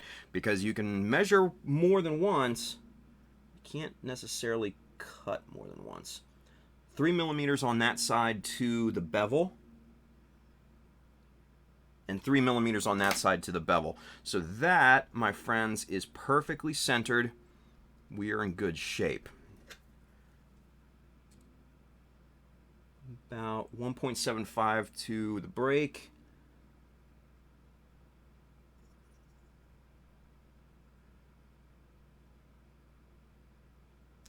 Okay, so that just a little off center down here at the bottom. So we're just gonna push that Dymo tape. Whoop, I'm gonna push that Dymo tape over just a hair. I'm gonna put that back into place. Just like that. Little under 2 millimeters to that piece. And we're good. Okay. So what we're interested in is we're interested in this top portion here being centered and symmetrical, right? That's where we're mostly interested in. This bottom part, it can be willy-nilly all over the place. It can be swinging, whatever, no problem. But up here, as long as this is symmetrical and centered, that's what we're chasing after, right? All right, here we go. So, real quick. Ultraman Dyna. Heck yeah, my tool collection grew large and fast because of you, Tim. I'm not complaining. Nice. Hasaki Yard, Handren says, your plow plate of choice. Man, Handren, get out of here. You know I hate that term. Jeez. Kyle H. All right, gotta go. Night, everyone. Good night, Kyle. Thank you for watching, buddy. MechDO, I need to drop a lot of cash on evergreen plastics. Dude, and that's the thing. You're not going to drop a lot of cash because they're pretty inexpensive. You can get them cheap. Brian Keto, there is a Chopper 1 on eBay. Doesn't look as fancy, though. No, don't get the Chopper 1. It's crap. I used to have the Chopper 1. It's just an MDF type of thing. And what you're going to find over time is that arm is going to...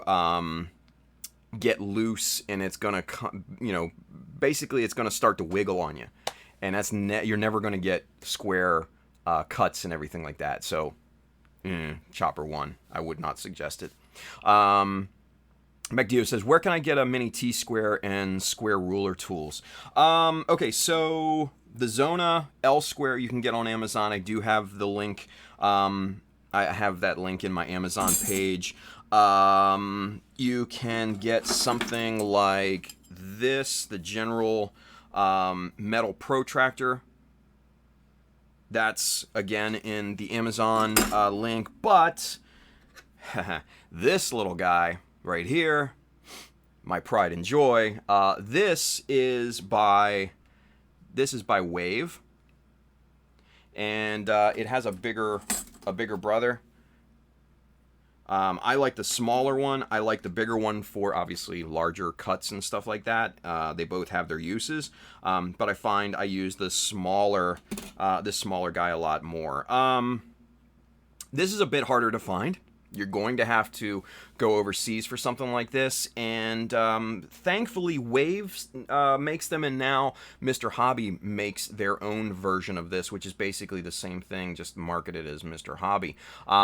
So I would usually suggest someplace like Hobby Search, and because they have a wonderful selection of tools, and that's where I got mine from. So go on there, look for, I believe it's called T-Ruler.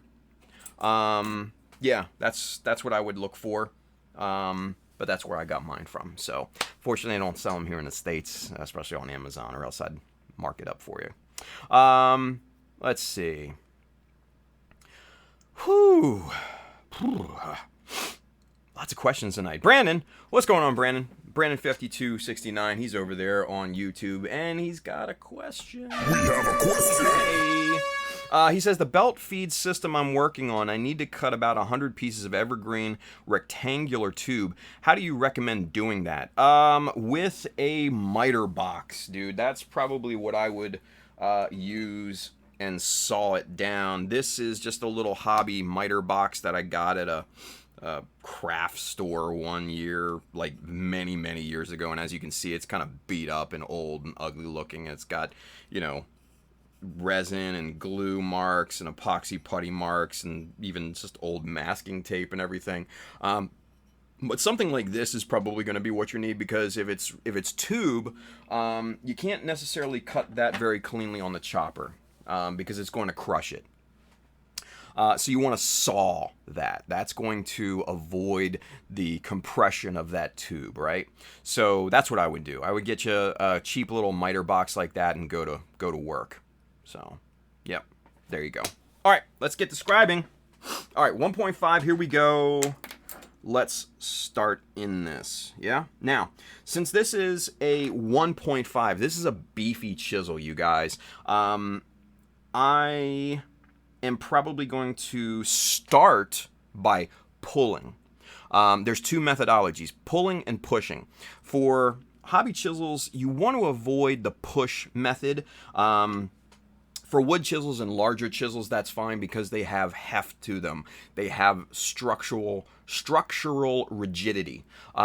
Smaller chisels, especially, say, you know, 1 millimeter under about, don't have as strong as structural rigidity, so that's why you want to drag them and scrape the plastic rather than push and actually kind of chisel that plastic away, right?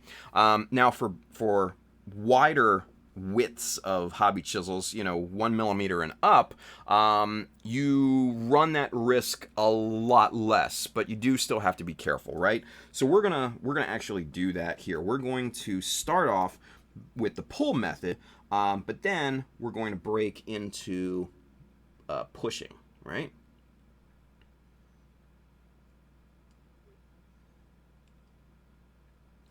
Now these wider widths aren't exactly great for your traditional scribing techniques, i.e. the pull method, simply because of their width. They're just not really great for that, right? It's much easier, I find, to kind of push the plastic out of the way. And you want to be very careful when you're pushing. Is my head in the way? I think my head was in the way, wasn't it? Sorry, you guys. I'm going to try my best to keep my big old noggin out of the way for you, and to keep this on camera. All right, let's see. Is that? Yeah, okay, we're good.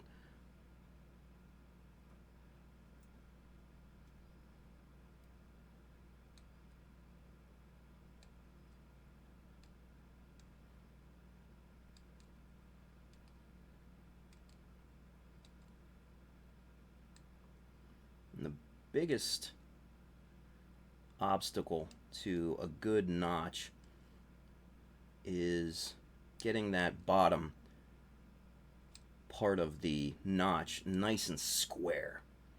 That's the real challenge of it.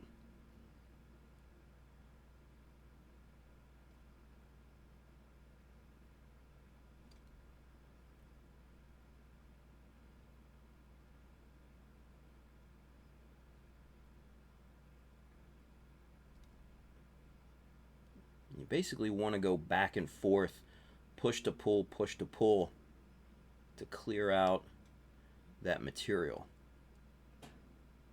You want to go slow. I'm going to go real slow.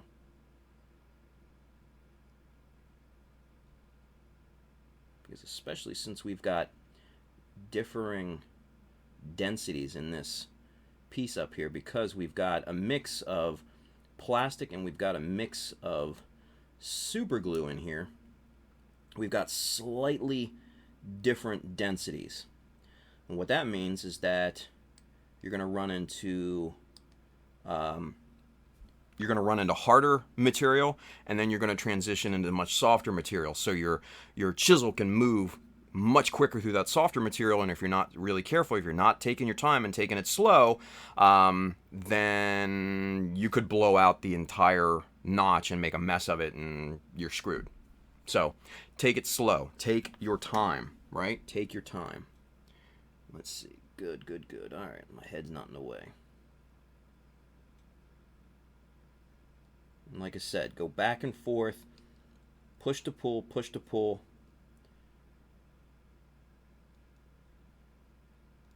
Just until you get a nice looking depth on this, right?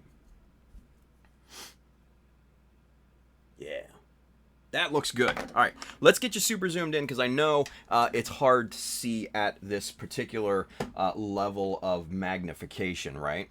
Drew Ermac says over there on Facebook, he says, do you count your passes when notching, Tim? Actually, I don't. Some people do. Some people do. I eyeball it. I eyeball the depth. When you're starting out, I'd probably say count your passes. But the thing that you're going to run into is that your amount of pressure and the amount of material that you take out with each pass could be completely different. So counting your passes will get you in the right ballpark, but it won't get you a perfectly symmetrical depth of notch across, multiple notches.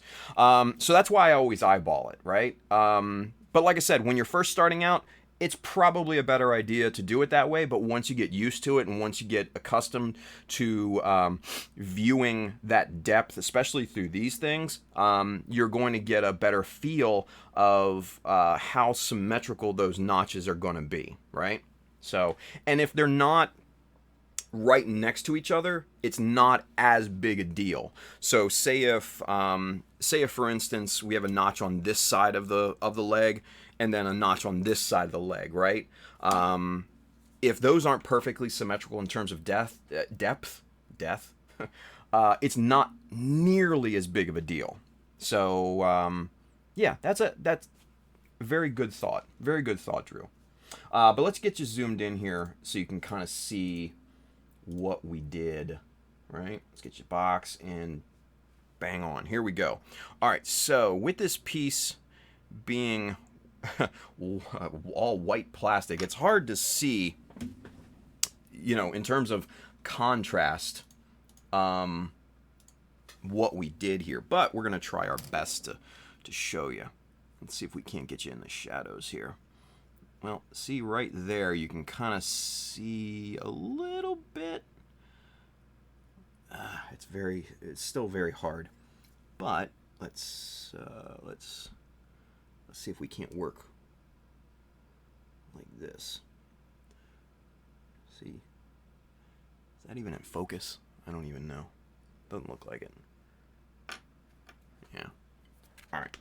So let's see if we can't work at this magnification. Is that? Yeah, that looks like it's on.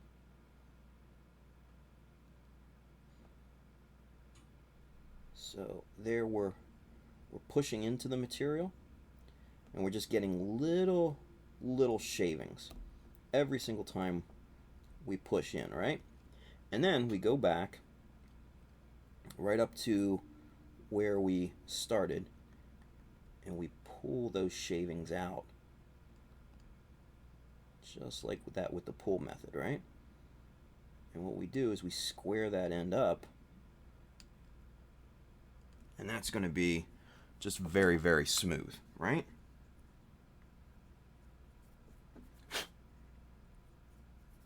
Get out of there. There we go.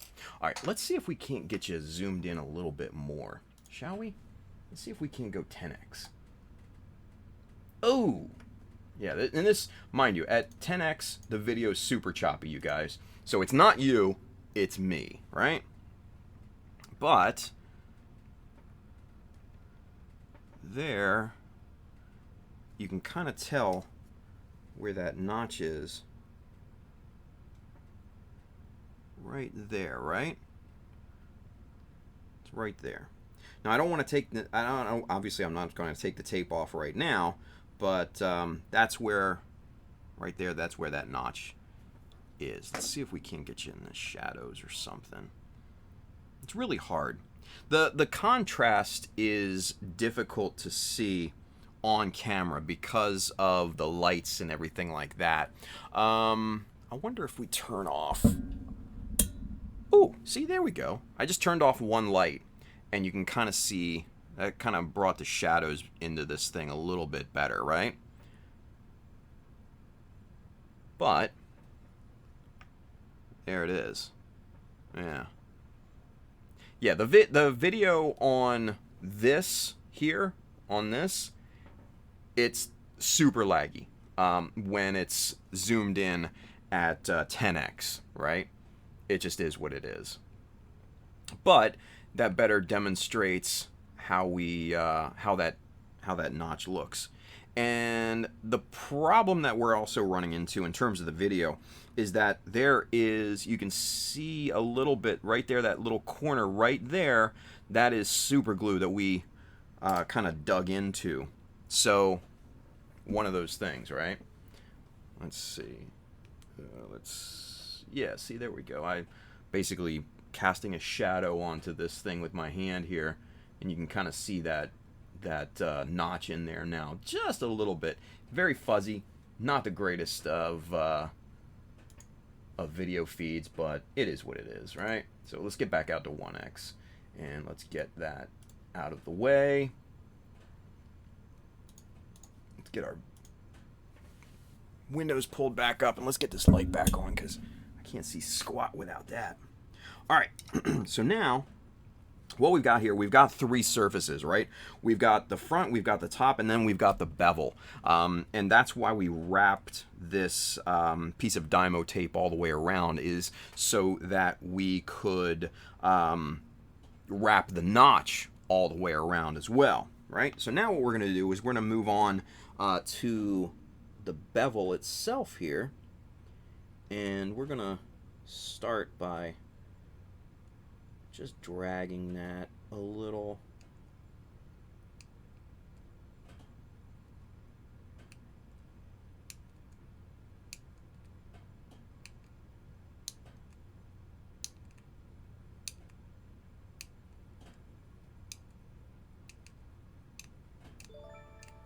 Hey, there we go.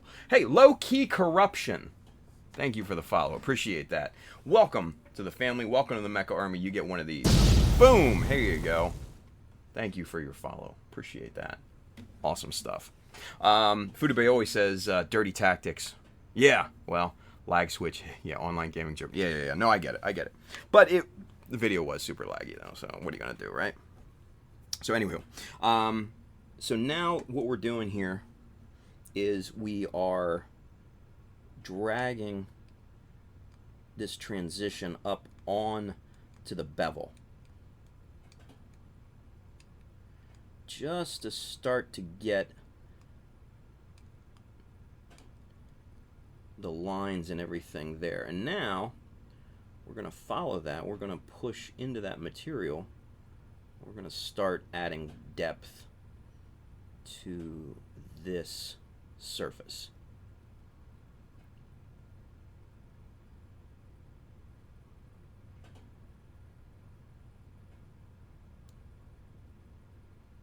And you want to be careful so you don't blow out the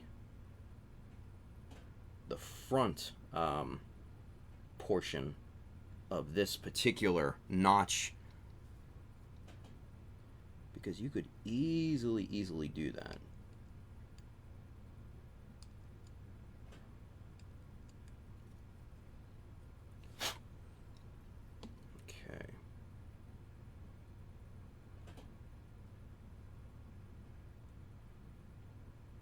especially with the varying materials that are underlying on this piece, be it super glue or be it styrene.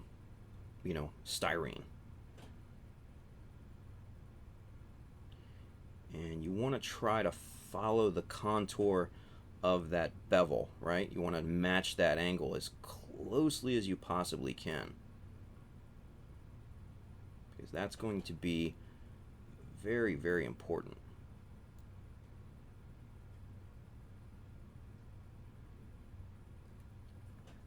Okay, we're getting this to look pretty good, but we're a little high on one side, so we've got to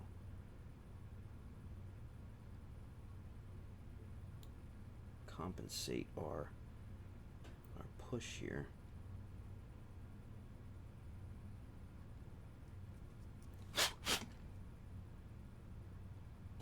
Get all that schmutz out of there. All those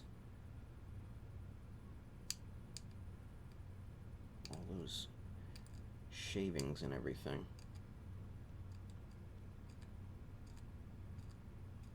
Okay. All right, so that's starting to transition up onto the bevel very, very nicely, right? And now we're going to finish this off with the top part. And then what I'll do is, just because we're at 12 a.m. right now, we're basically at the end of the stream, but we're going to keep going until I finish this so I can show you exactly what we look like here. I'll pull the tape off and I'll show you the finished notch, and then I'll go back and reapply and match it up here after the fact, right? Because you guys don't want to see me do this twice, because this is... That would be boring, right? I'm sure this is probably boring too. I don't know why you guys are watching. Alright, so we're only going to go up onto the flat part here just a little bit, maybe about 1 millimeter up. We want this particular notch to be prominent on the front part more than the top part.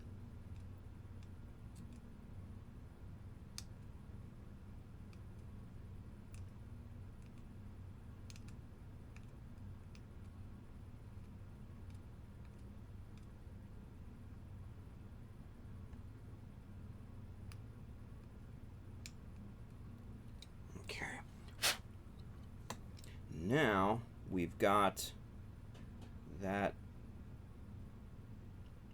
pulled in. Now we're going to go and push into this and add depth.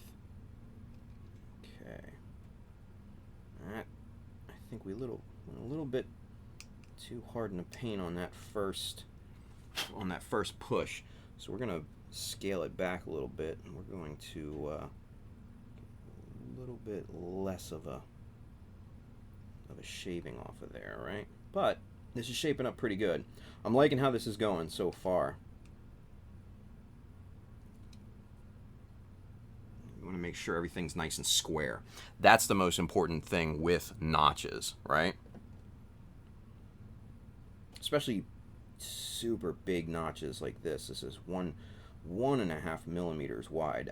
That doesn't sound like a lot, right?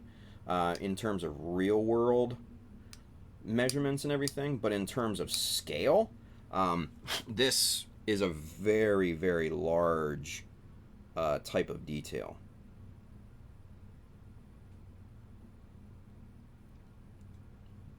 You got to remember, multiply that by 100 in this case, because this is a 1 to 1/100th scale model here.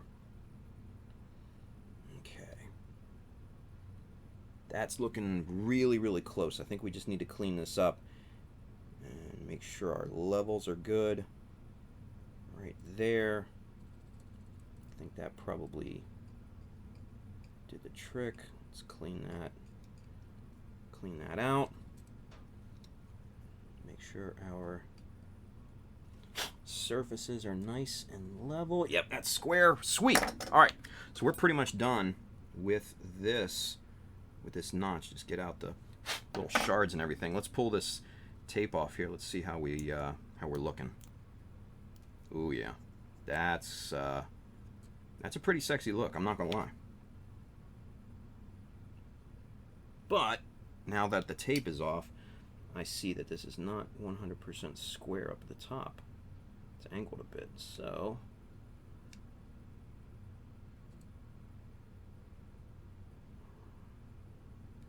I'm just going to take that off ever so slightly.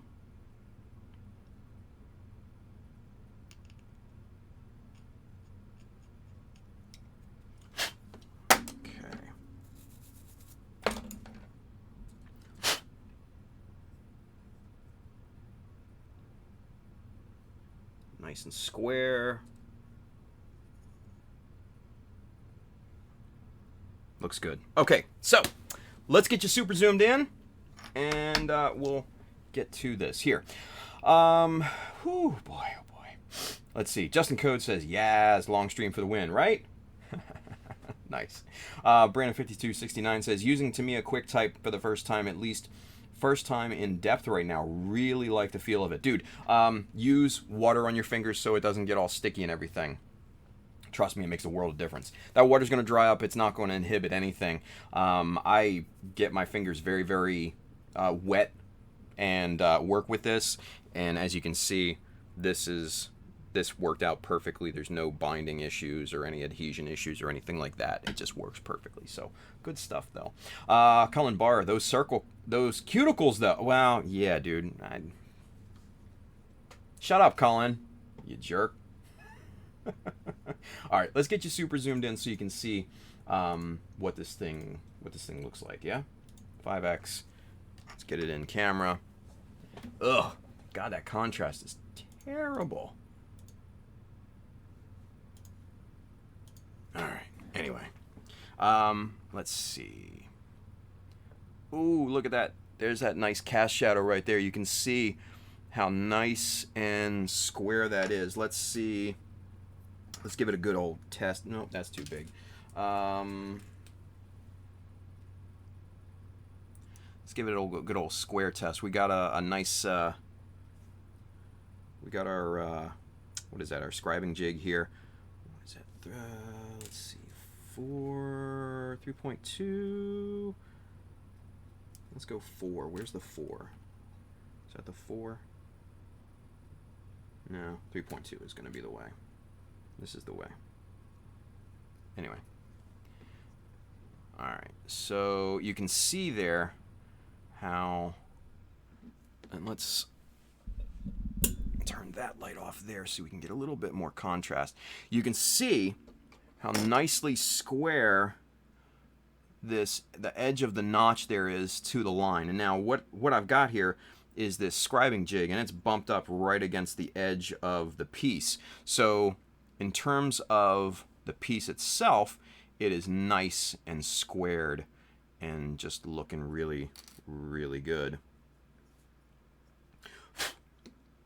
Now what's weird is, and I'm seeing it on camera, because of this bevel, because of the angle, how it's kind of going out this way, it gives this weird illusion like this thing is like off kind of kilter and everything, and the shadows and everything. But if you look at it in real life, man, it is dead on straight, right? It's a weird look. Like, I'm looking at it in camera and it's just like, that looks off, right?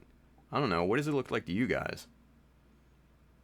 I mean, it looks straight to me in real life, but it looks just dead ass honky on, just weird on camera. I don't know. Doesn't matter. Whatever.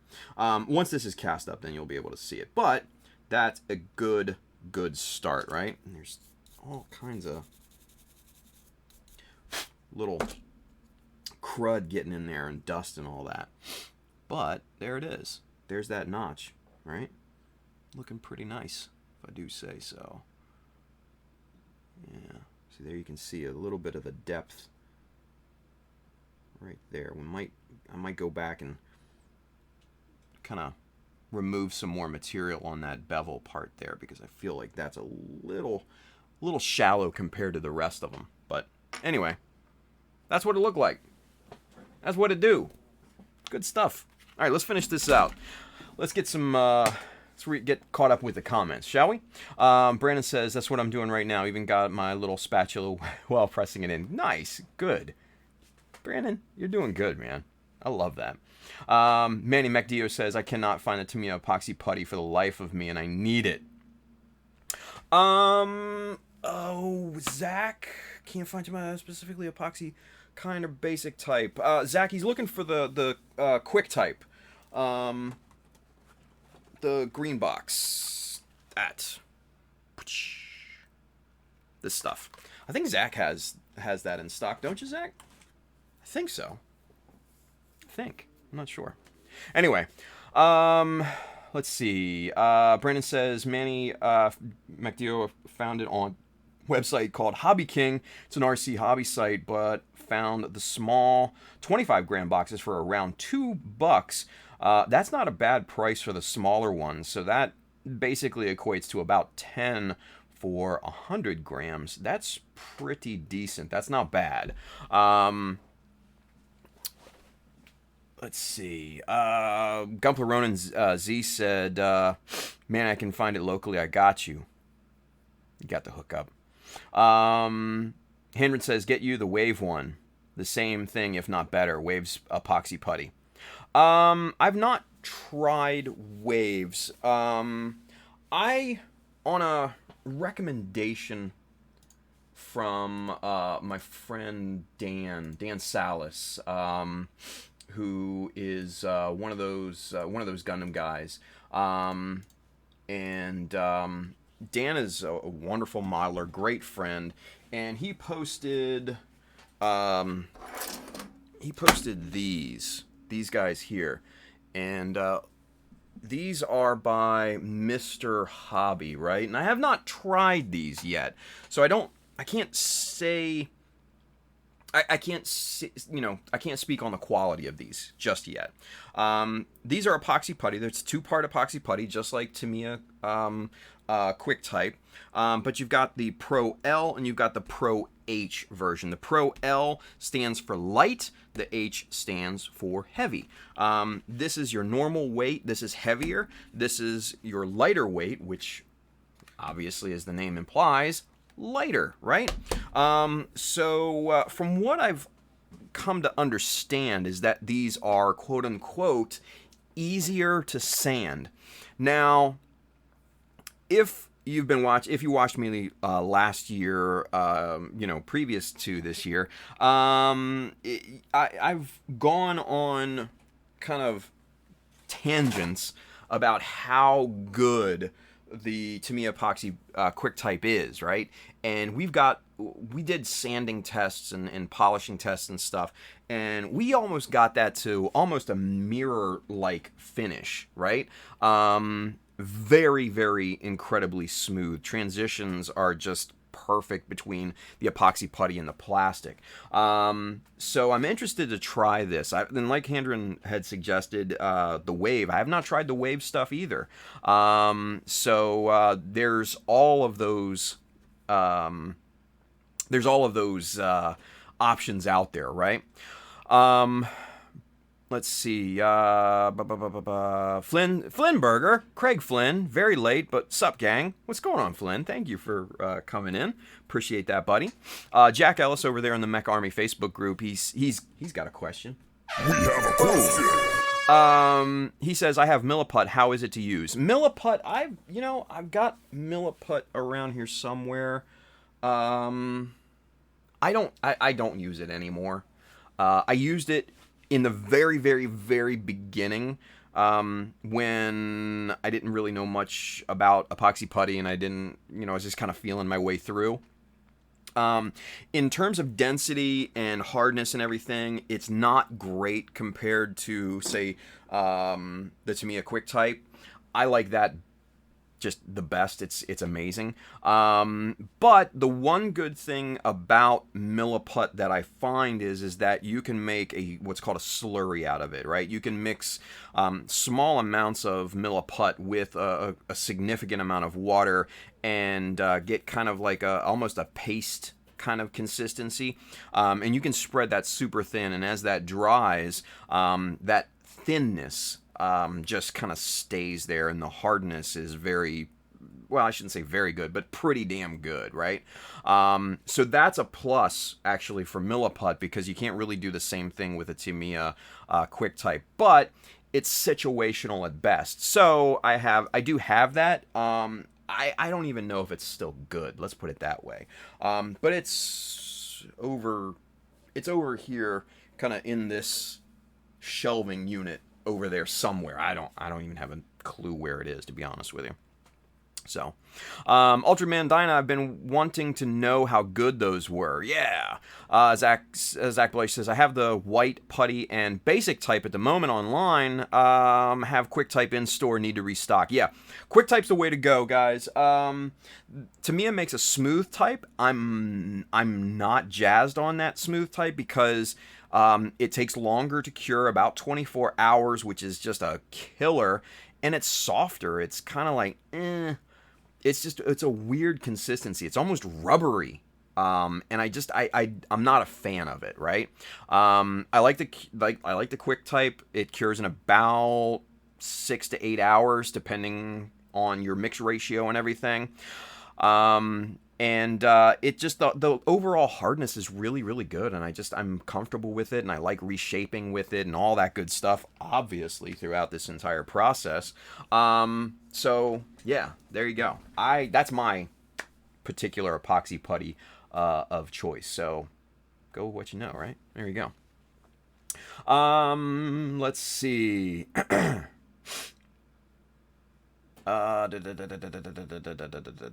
Zero Kai Light should use for gaps, and heavy can be used to extend parts. Oh, for the what you call it? The Mr. Hobby epoxy putty. Actually, you know what? And I got these. Funny enough, I got these. I got these in Dubai at Otaku ME. I was just rummaging through their tool shelves, and I saw them, and I'm like, hey, I recognize these. So I picked them up. So shout out to Case and all the fine folks over there at Otaku ME. They come through again. They're awesome folks. Gumpleronin says, Zach, send us the quick type as gifts. Haha. See, get out of here, man. Hasaki says, try it once, you will like it. I definitely want to try it and kind of compare the two. Maybe that's a good tutorial. Maybe that's a good write-up we can do, for chadamecha.com and the Facebook page and stuff like that. I would definitely consider that, yeah? Or a YouTube tutorial video, because I want to start doing those here, too. Hey, Chris R. Mr. Chris Reniger, Arizona Gumball Builder, he's over there on YouTube. What's going on, Chris? He says, good evening. Good evening. Z says, I'll place an order for some paints and gear. Just throw it in there. Nice. Jesus. Z's begging for stuff. Jack Ellis says, I'm new to building. I'm 45 days in so far. Wow, he's counting days, you guys. That's awesome. Well, welcome to the hobby, buddy. Thank you for being part of the army, and you're in the right place. You're going to learn a lot. Yeah, that's 100%.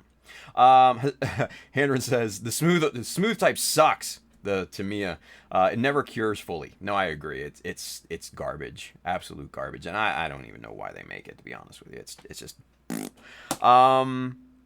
Let's see, Brandon 5269. How is the Tamiya polyester putty? I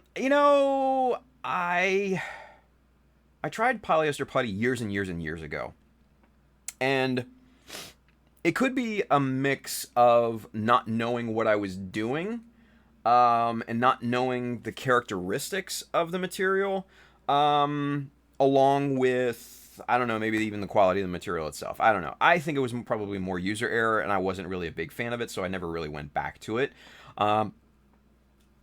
I might give it a shot again. I don't know. Justin Codes over there on YouTube, or on YouTube, listen to me, over there in the Mecha Army Facebook page, or group, do you recommend to me a quick type for fixing seam lines as well? No, Justin, I do not. The epoxy putty is more for larger gaps, and reshaping parts and stuff like that. No, for seam lines, for minuscule little surface imperfections, buddy, super glue is the secret weapon. I'm telling you that right now. That is this right here, and it doesn't matter which super glue you get. Could be BSI, could be Loctite, could be Gorilla Glue, whatever. Super glue for filling little minute surface imperfections is the absolute secret weapon. Go with that. A few reasons why. Let me list them for you. Number one, it cures very quickly. Number two, it's an adhesive, so it's not going to chip out like filler putties and stuff like that, right? Number three, it's impervious to solvents. So if you lay down primer, especially lacquer-based primer or a solvent-based primer, it's not going to interact with that, and it's not going to cave in and react to that solvent like a filler putty could, right? It's perfect. I will never... Actually, I don't even think I have filler putty anymore. I think I threw them all in the garbage, to be honest with you. Once I figured out the super glue thing, you know, CA glue, as Handren says over on YouTube. Yeah. But, yeah. That's the secret sauce. It really, really is. So there you go. I hope that helps. Let's see. Handren says, to me, as polyester putty is kind of like CA glue. It comes with an activator. Yeah, I know. It's like a 10-to-1 type of thing, or it's a staggered amount, you know, just based off of memory. Edward Lenard said, hey, all, late. I use smooth type putty to create texture on maquet. Yeah, that's probably a good use for it, right? Zach Blythe says, Tim, I have been meaning to ask, how is pricing on Gunpla in Dubai? Is it tough for them to get? No, actually, it's actually not. Well, I don't want to say it's not necessarily easy. It's the same hurdles as we have here in the States, Zach. The owner of Otaku ME, they are the official distributors for Bandai in the UAE. So they go straight to Bandai, and they get models and everything like that from them. So pricing is not actually all that bad for those guys. It's probably, you know, comparable to here in the States. You know, kind of on the low end of you know, US pricing and everything, but you know, it's actually, they're actually pretty comparable, really. And they're so great. They do a great business, and they have a wonderful community over there. Really, really tight knit. Those guys are awesome. Ultraman Dyna, I'm going to Japan for work, and I'm going to find that Mr. Hobby Putty and try it out. There you go. Dude, Luis, you're going to have a great time in Japan. Oh, so good. Chris R., Arizona Gunpla Builder, doing good, Tim. I'm going to stream tomorrow night on IG and work on my DOM. Nice. Going to work on scribing, last bit to do. Then primer and paint, and it will actually be done. What? Long time coming. Luis, get yours done, buddy. Let's go. SCGMC is several months away. Let's see. Gunpla Ronin says, LOL, not begging for free stuff. I thought it wasn't a part of inventory, so I couldn't order on the website. Haha, my bad. Yeah, Z, whatever. Justin Code's over there on the Mecha Army Facebook group. Thanks for the tips. I'm new to this as well, working on my second build. That's awesome. Guys, Jack and Justin, you guys are in the absolute right place. Thank you for being part of the Army. You're going to learn a lot. I know that for a fact. Trust me.